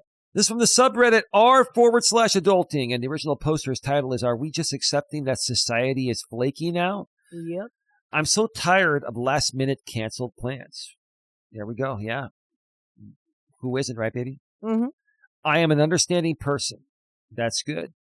We tend to be as well. I know that things happen last minute, but it's gotten to the point where I can predict based on how people agree to things if they will actually follow through. Now, I like this. When I read stuff like this is perfect because this person is seeing the pattern recognition of people that are flaky. Well, yeah. I mean, it doesn't take too much common sense. If you ask somebody, hey, you want to join us for something? Oh, yeah, maybe I'll try to stop by. That translates into no. I'm not sure. I don't have time for this. I don't have the balls to tell you no. I don't want to hurt your feelings. Exactly. So I'll say, yeah, I may just do that. Yeah. And you know, people do that a lot. So that's one indication you know they're going to be flaking on you. Can someone please explain to me why you would agree to plans that you plan on canceling? It's because they don't want to hurt your feelings. I mean, that's happened to myself and other friends several times. Oh, I've seen many of your friends do that to you. Oh, my best friend flakes out on me all the time, but I love her. Feelings every time. At the time it does, but you know, I also understand her life, you know. Lived across the street from her for 6 years, and so, you know. Yeah. I understand. And so even though it hurt my feelings a little bit because we came from Redwood City. You're very sensitive too, right, baby? Yeah, I know. I just got a lecture from your mom about how sensitive I am. Well, she used to be very sensitive too, but she had to get stronger because if not, people would run her over in this modern world. But anyway, shall we? Yeah. Do you have anything else you wanted to Oh, no. I was just saying that one time we went out to go see my girlfriend. You know, it was like we went out from Redwood City to Hollister, and then she wasn't answering her Nope. door. She said that she would hang out with us, and then she didn't answer her phone, and it's all good, baby. It's all good. It wasn't a wasted trip. We had other things to do. No, we can always do other things, just you and I. You know me, I don't flake out on you. I live with you, so I couldn't flake out on you if I wanted to. And I have a, Life 360 on your phone. She's tracking my every movement anyway. Track and my you know friends. what? You know what? She didn't force me to do that. I offered her to do that. I already had the program for with my mom on it, and back in the day it was my mom and my daughter and myself and my daughter's best friend. And then, my daughter's best friend got a new phone. She left the group, and then it was the three of us, and then we all know my daughter's situation. And so now it was just me and my mom. And when I met Eli here, I was like, yeah, go ahead, because we did this before I moved in. Because I was also more concerned about her making it home safely. Yeah. And all that. And it's not a big deal. Yeah, I actually think every person should have that. I mean, if you're in a committed relationship, there's no reason you should have to hide anything. No, because you're not going to go out and bang somebody else. No. I mean, no. Because the app would track you down. I would never do that. I'm just saying that, anyway, let's move on. Sometimes my jokes are stupid. The funny thing is I never check the app because he's either going from the house to the park and then I'm broadcasting live and she's watching me broadcast live. And I call her after, whether I'm here at home with her or not, we're always communicating. It doesn't matter. So So there's no need there's complete and total trust regardless if we didn't communicate all day. But But baby, you see me all the damn time. Even when I'm not home, I'm live on the air. I'm walking. I know, it's actually overwhelming, we'll say. Okay, well, you don't have to tune into the show every day, but you choose to. It's my job. No, it's not your job. As being a GNA executive, it is my job to be there because I'm a moderator and I need to moderate while you walk. Yes, I do understand that. But I'm telling you this, that you can take days off whenever you want. I know. Okay? And I did after surgery. You're just choosing not to. Yeah, after surgery, I did take some days off. Kind of. Well, I would tune in, I'd say hi, but then I might doze off. Not that it wasn't interesting, but because I had medication and I was just listening. I think you like the shows. What? I think you like the shows. Well, I do, and I like the interaction, the chats, and hearing what people have to say. Mm-hmm. Except for the trolls, because that's just useless. Well, now they're done because we've got some better security on there. And anyway, that's all good. Let's continue. Yeah, go on. It's getting hot in here. So take off all your clothes. I am here tonight. I'm going to take my clothes off. Not how Nelly. It goes. Huh? It's not how it goes. It's getting hot in here. So take off all your clothes. Nelly, right? I am getting so hot. I'm going to take my clothes off. That's I'm getting so hot. Oh, I thought it was I am here tonight. No. Oh. Yeah, sorry. Okay, thank you for correcting me. I didn't know that. I would get new friends, but then I wouldn't have any friends. Everyone seems comfortable with canceling last minute and even keeping me on the hook until last minute when they could have canceled earlier and I could have arranged my evening differently. That's called you're their backup plan. You never want to be anyone's backup plan. Don't ever, ever, ever make lukewarm plans because then you're the backup. And when the primary people or person, the person you want to hang out with, the people you want to hang out with, when their primary person they want to hang out with, calls and says I'm available, you're going to be left behind. They won't even call you. You gotta have more respect for yourself. You cannot sit there and be waiting. You make guaranteed plans or no fucking plans. Bottom line, end of story, right, baby? Yep. Okay. At this point, I feel like I'm the problem. Someone please enlighten me. Well, I feel you're not the problem, but the only problem you're creating yourself or creating for yourself is allowing other people to put you as their backup, right? Because you're not saying, look, are these guaranteed plans or, are you going to let me know if you end up being free? Think about it. You want to hang out with people that can say, hey, dude, you want to hang out tomorrow night? Let's meet here at this time. Okay, blah, blah, blah. right? Whatever, right? You don't, let somebody say, hey, I may be free tomorrow. Are you free tomorrow? Listen, if you're free tomorrow, I'll let you know. I'm going to be getting off work at this time, and I'll let you know at that point if we can hang out. I wouldn't make those plans. What I would do is I would say, hey, look, you give me a call tomorrow if you happen to be free, and if I'm still free at that point, we can hang out. But if not, well, that's reasonable. Well, that's self-respect. Yeah. The thing is that, there are people out there that know how to play people, and they know people are flaky, and they want to have something to do. So what they'll do is they'll make tentative plans with 5 people. And then it'll go in order of who they prefer to hang out with before the other people, right? There's like a list of 1 to 5.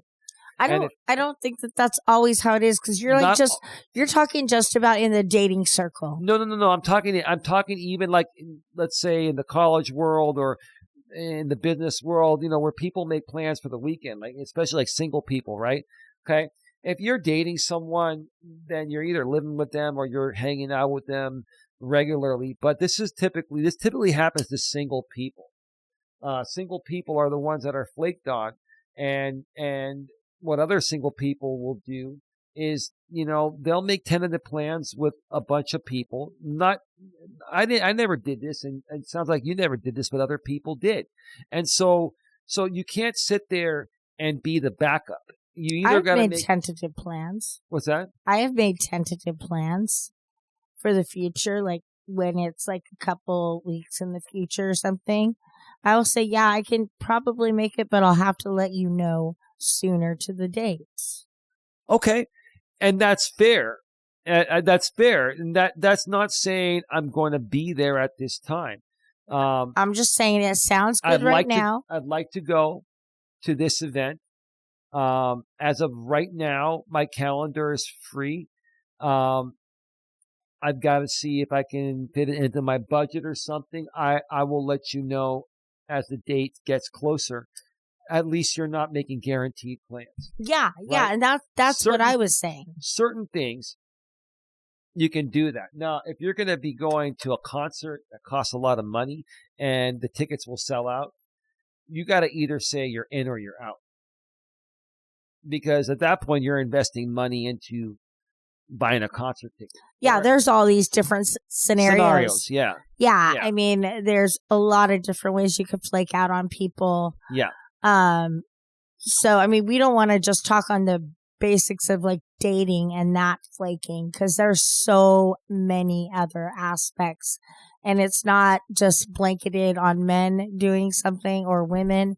It's right now, we live in a modern world where I don't think that men are acting the way men did before, and women are not acting as if they did before. Just like right now, we're making the cake, and there are certain techniques to do while you're baking that you don't do while you're cooking. Eli wasn't quite understanding. Like, for instance, I was telling him to fold the batter. Mm-hmm. He didn't know what the hell that meant. And like his mom goes, there are just some jobs that the woman does in the house that you don't know. So let her do them. And I was like, that's right. And she was like, there's certain things that you do that Dawn keeps her fucking nose out of. But that's just how it has to be, compromise. I totally understand. Like I said earlier, every situation is different. He is a control freak, though. Okay. Well, I'm sorry about that. I'll try to be less of a control freak if that's how you feel I am. I'm sorry about that. Let's see here. Edit. Thank you for all the responses. I feel a little more sane about this. Not glad I'm the only Not glad I'm the only one going through this. Or you meant to say you're glad that you're not the only one going through this. But it's nice to hear how others deal with this, and also great to hear from those of you who do cancel plans. I appreciate all the perspectives. Let me read one more down here. I've been at points in my life where I say, hey guys, I'm going to be at X place at whatever o'clock, and I'd love if people join. Hope to see you there. Yeah, that's an open invitation saying, hey, if you can make it, you just show up. If not, then no big deal. No big deal. And that's the way it should be. That is the way it should be. If you make concrete plans with people and say, yes, we're definitely hanging out, and then you flake, then you're a flake. But this is saying, look, I'm going to go down and just have a few drinks and dance at this bar or this club. I'd love to see as many of you there, of my friends. If you're there, you're there. It's cool. If not, no big deal. Yeah. And quite honestly, when I've done that in the past, people are more prone to show up than if you try to get them to guarantee lock down a time, because they don't feel obligated and they don't feel pressure. Well, my girlfriend and I, like I said, we lived across the street from each other. So we would tentatively make plans for like Friday night barbecues and stuff like that. And like it was tentative based on how things went throughout the week. But we would communicate. So like one of us was way overwhelmed and too tired. We knew about it beforehand. But then again, it was just a barbecue for everybody. So it didn't really matter if one of us had an overwhelming week or not. Each one of us took care of things. But we were able to support. And she said, hey, I've got to work late, so can you take care of this? I'd be like, yeah, that's what we're doing, Or like tomorrow, if we're driving and, we need something quickly, like to go with the cake, like plates, for instance. I could call my brother last minute and be like, hey, can you bring plates? Yep. Not plan nothing, but that's up to him to say yes or no. But it's like, if he says yes and he doesn't show up with the plates, what are we going to put the cake on? It's like then you flake out on just doing that one little obligation. And that affects everything. So, right. Could be as little as just not bringing something you said you would. Right. Absolutely. Real quick here before we get to the next one. Hope to see you there. Then check yourself out of worrying. You have your plan to do what you want. If people join, great. If they don't, they're lost, right? Right. Sure. And one other quick message here or comment here from Norwegian Love Machine. This one, I've had plenty of plans that ended up with me solo dunking around town. Okay, I don't know what the hell that means. And you always meet the best people that way. You do. Yeah. You absolutely do. That's why I say get out. Look, I'm going regardless. Come hang out. Oh, the dogs just got up. Look. So sorry. Look, I'm going regardless. Come hang out if you want. That's it. Well, yeah, especially in an environment like that. We would all do that, or we'd all know, like, okay, so this is quote unquote dark night, or there's a game going on where everybody's going to come watch the game. Well, you had a bad day at work, you got home late, you just don't feel like going out. You want to watch the game at home. No problem. You were not directly invited just to be a part of the party. You were just generally invited as part of the public if you want to come. But you don't have to bring anything but yourself. So, because if you obligate yourself to bring something and you don't, it fuck things up. Yeah, then people are going to be like, oh, you made a promise you can't keep, right, baby? Yeah, even if it's as silly as bringing plates to a party. Exactly, because that could affect that part of the party. Let's continue here. This is the third one. This is real quick. This is from the subreddit r/social skills. Does anyone else distance themselves from chronic flakers and don't want them as friends? I've been banned from a few communities, including this one, but it's okay. I still read them. Not a big deal. Does anyone else distance themselves from I can't even talk. Chronic flakers and don't want them as friends. Yeah, does anyone else distance themselves from chronic flakers and don't want them as friends? And I'm going to read a couple here real quick. If they flake on me for another person, or due to superficial reasons, then yeah, I distance myself from such people. But if they have valid reasons, such as studies, something sad happened to them, anxiety, they're depressed, etc., I don't get bothered about things like that. If it's a valid reason, no problem. That's what I'm trying to say. Valid reasons that you can't get mad at a person. It just, you have to look at every circumstance. You can't just blanket the fact that, okay, so-and-so showed up 15 minutes late to this one event. Now they're going to always be late. No, everything is circumstantial. You never know what's going on with people.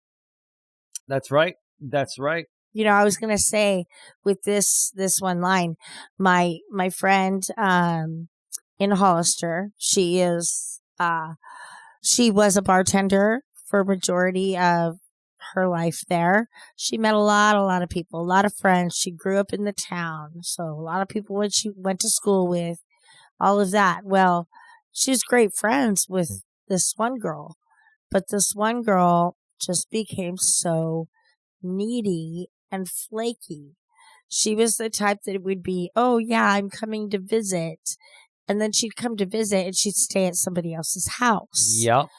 And then she felt the right to be able just to go over to my friend's house and let herself in and eat and all that stuff because my friend said she could stay there. Right.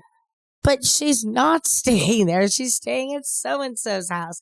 And so that's the frustrating thing is when you offer and then people take advantage of you. You feel slighted. You feel slighted. You're like, I went out of my way for you. And you fucked me over. And then you fucking don't even care. You fucked me over. You don't give a shit, right? Yeah. Yeah, I'm not worth caring about, but I'm worth an overnight stay in my house. I'm worth a meal out of my fridge. Yeah. And you expect me to give you discounts at the bar. Come on. Not going to happen. Not going to happen. All right. I'm her best friend. I don't get discounts. Yeah. You're not bothered, but ultimately it becomes a pattern. Yeah. Yeah. Like I was saying with her. Yeah. You gotta learn to recognize the patterns and just not let it get to you. Understand that when people say certain shit, they're going to flake more than likely. Yeah, if they show up, they show up. If not, they don't show up. No big deal. Go on with your night. Even if you're by yourself, it's probably all for the better, right? Yeah. And so my friend, she did set boundaries and she told this person that, all right, when you visit, that's fine, but you cannot stay at my house. Yeah. Make other arrangements. And then when you're here, we'll get together. Absolutely. Because, this woman was not in a good place. She also wound up taking some stuff from Cheryl's house she shouldn't have. And so she had to distance herself. Well, that's shit happens. Shit happens. Happens. It sure did. And it just happened right now. Okay. You can keep seeing them, but don't make plans that hinge on them making it on time. Make it a bigger group and start on time. If they flake, they flake. Yeah. You just listen. You just can't let it get to you. You have to expect flakiness. And when it doesn't happen, let it surprise you. Yeah. But don't allow it to surprise you that people are flaking because they do it more often than not. Go ahead. Yeah, I would say like if you are planning a function and you invite 40 people, you're going to expect only about 25 of them to show up on the average.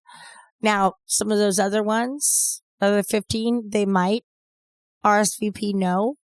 And then the other ones will put the maybe box where you're kind of thinking, okay, they might come. Should we set them a plate?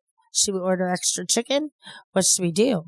It's just not really fair to the person who's putting on an event, But then on the other hand, if it's just a very casual, come down, there's a barbecue, we're going to be having everything, bring, potluck, whatever.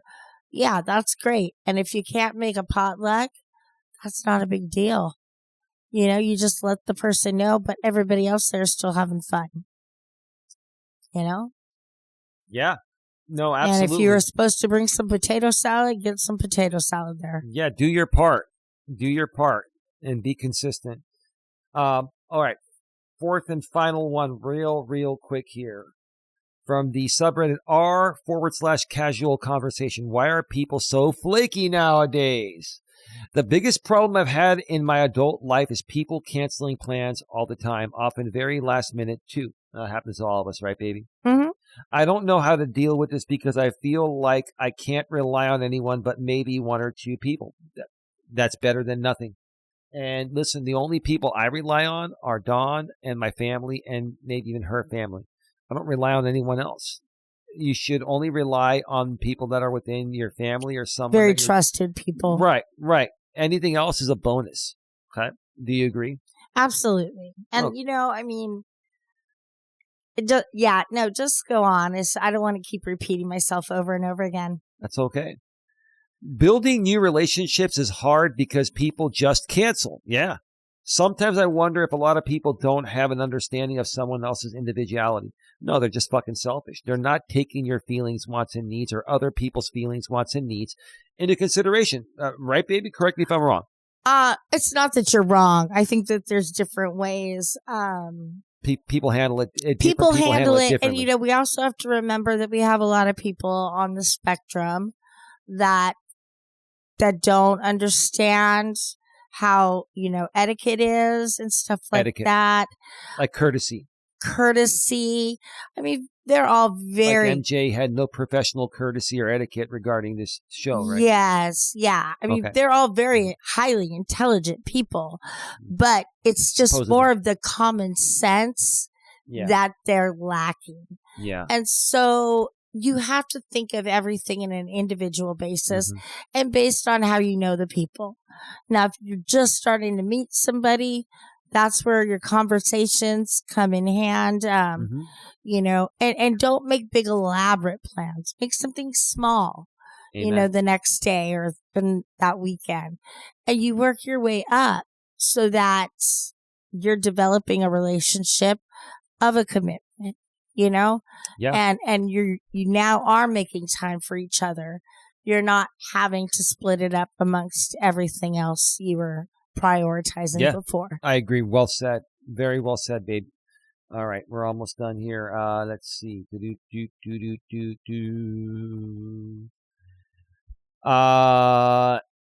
So I wonder if a lot of people don't have an understanding of someone else's individuality, like we said, as if everyone doesn't have a schedule they're trying to work with or feelings that will be hurt. Everyone has their own schedule, and everyone's schedule is tighter than ever before nowadays, right? Yeah. Oh, gosh. Yeah. I mean, people's work schedules and family schedules, just work life in general. Everybody is on a tight schedule. And everybody also wants to be a famous influencer on YouTube or some other social media platform, and that takes a hell of a lot of time too, right? Well, okay. I've watched a lot of different YouTubers out there, and I want to say, yes, our setup, what we do takes time.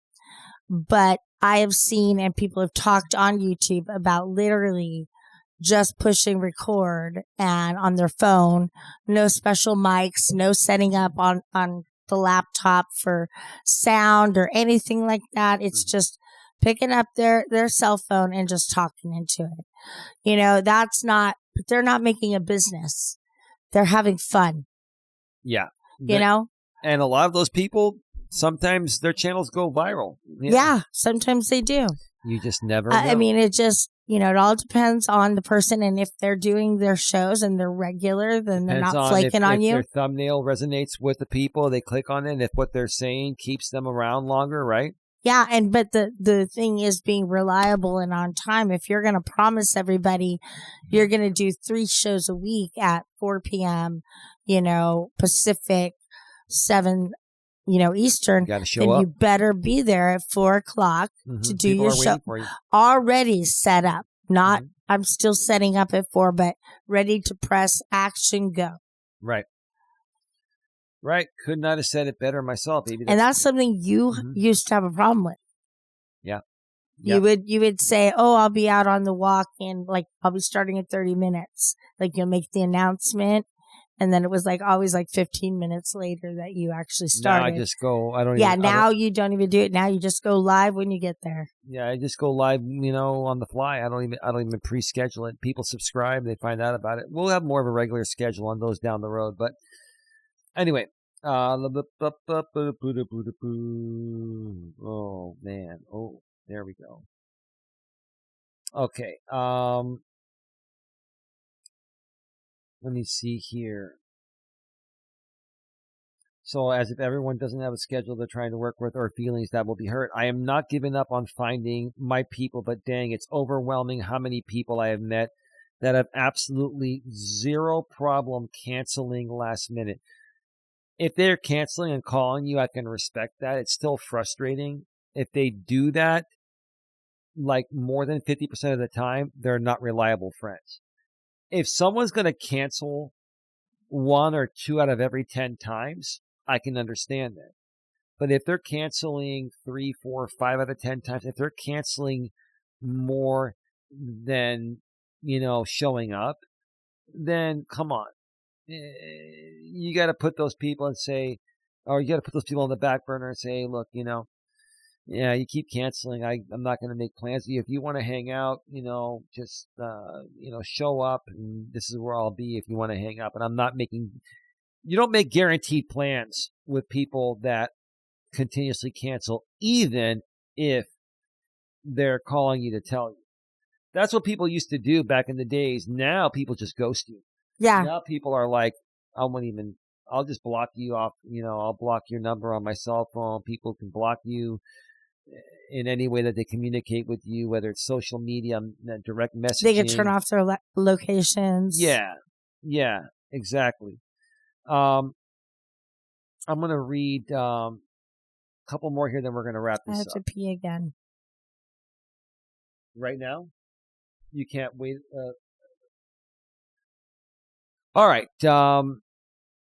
Well, you want to just wrap it up, or do you want to go? Okay, Dawn is going to go to the restroom right now one more time. Give me a second here. Let me turn off the camera. Go ahead, babe. And I'm just going to continue here reading this. Yeah, keep reading, right. And then when Dawn gets back, we're going to wrap it up. I wish I had an answer for you. I try to tell people ahead of time, look, I understand if you have to cancel, just tell me as soon as possible. I'm the sort of person that has a hard time just casually doing things while a deadline like going to work or getting to my D&D Dungeons & Dragons game are looming over me. That helped me out at least clear a few more hours of my day when people are going to flake on me.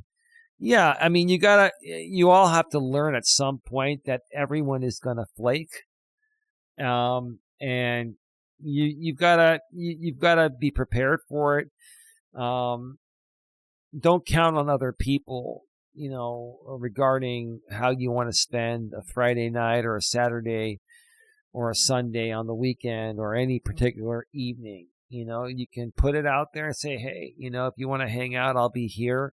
Or if you want to come over, let me know. I'll be home. But, yeah, no worries if you can't.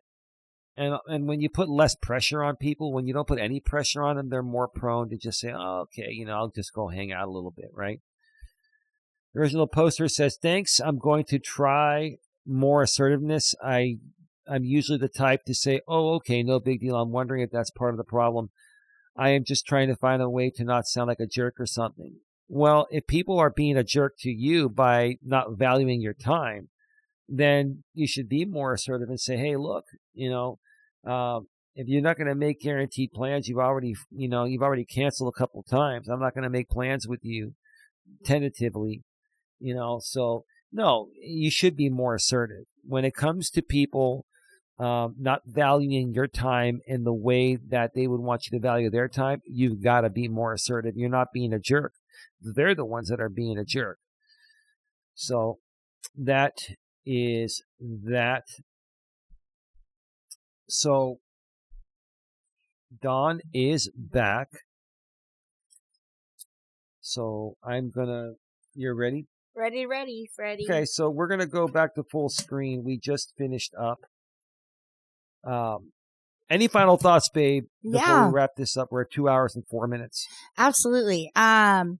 So start off by great topic, babe. Yeah. That was a great topic to come up with. Thank you. Especially with the current situation with what happened with us. MJ flaking out on us? Yeah, I didn't really I didn't know you were going to go with this, but very interesting. It brought up a lot of memories that I've had with this happening and circumstances. And also another thing is just when you're thinking about all of this, think about your psyche as well. Don't take these people as when they don't call you back or anything as rejection to you. They don't know you, so how can they reject you?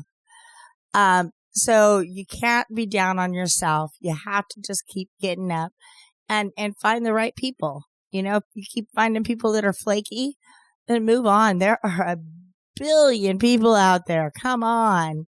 Yeah. You know, I mean, I lived in a small town, but it wasn't that small. Everybody, when you're younger, some people learn how to deal with flakiness quicker than others. Eventually, most people end up learning it by a certain point, at least by the time you hit your 30s. Hopefully you start learning it in your early to mid 20s. But for some people, until their late 20s and early 30s, they allow it to keep happening because they're afraid to call people out. They don't want to, be confrontational. The bottom line is you got to be confrontational regarding some things in life. You got to be more assertive, because if not, you're going to get run over and you're going to have your time wasted, and you can never take back. Wasted time is just wasted time. Wasted time is the same thing as taking $100 bill and lighting it with a Bic lighter. Poof. It's a waste. That's bye. A waste. That's a waste. I was saying bye That's to that dollar. Waste, right? Anything else, baby? No. I want to thank everybody for being here and watching the show, continually watching us, and thank you, Dawn. all the support we have out there. Very nice. And like I said, great show, baby. And I look forward to our next podcast. Yeah. And we will give you all the updates on the exciting weekend I think I still have time to go and take a walk. And wow, it's awesome. It's awesome.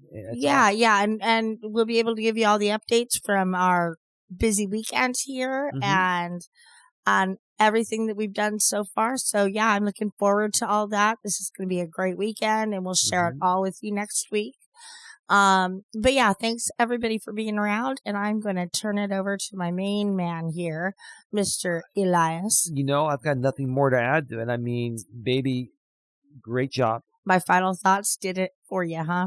Even yours? and I think, I said a lot during the monologue, and I actually like ending the show on your notes, because this is the Dawn and Eli Take on the World podcast. I put your name first because you're the lady. You're the princess, and you're my other half. I'll wear a crown next week. Yeah, you're my other half, my better half, and you keep me grounded. Hopefully I keep you grounded, and yeah, got nothing more to say. Great show. It would have been nice to have MJ to interview and hear his perspective on some things. We'll get some good interviews going here. Yeah. We've actually, we've had many people flake out on our interviews. A lot of people have flaked out. We've had interviews set up, and we've had people flake out, but it is what it is. The show will always go on. The show must go on. That's why it's the Dawn and Eli show, because we can always adapt we to can anything. always do a show just you and I. Always. Right? Well, we are the show, sweetheart. I understand. But we make this about other people, and yes, you get it. Anyway, baby, it is time now to what? Start wrapping it what? It up. It up! All right.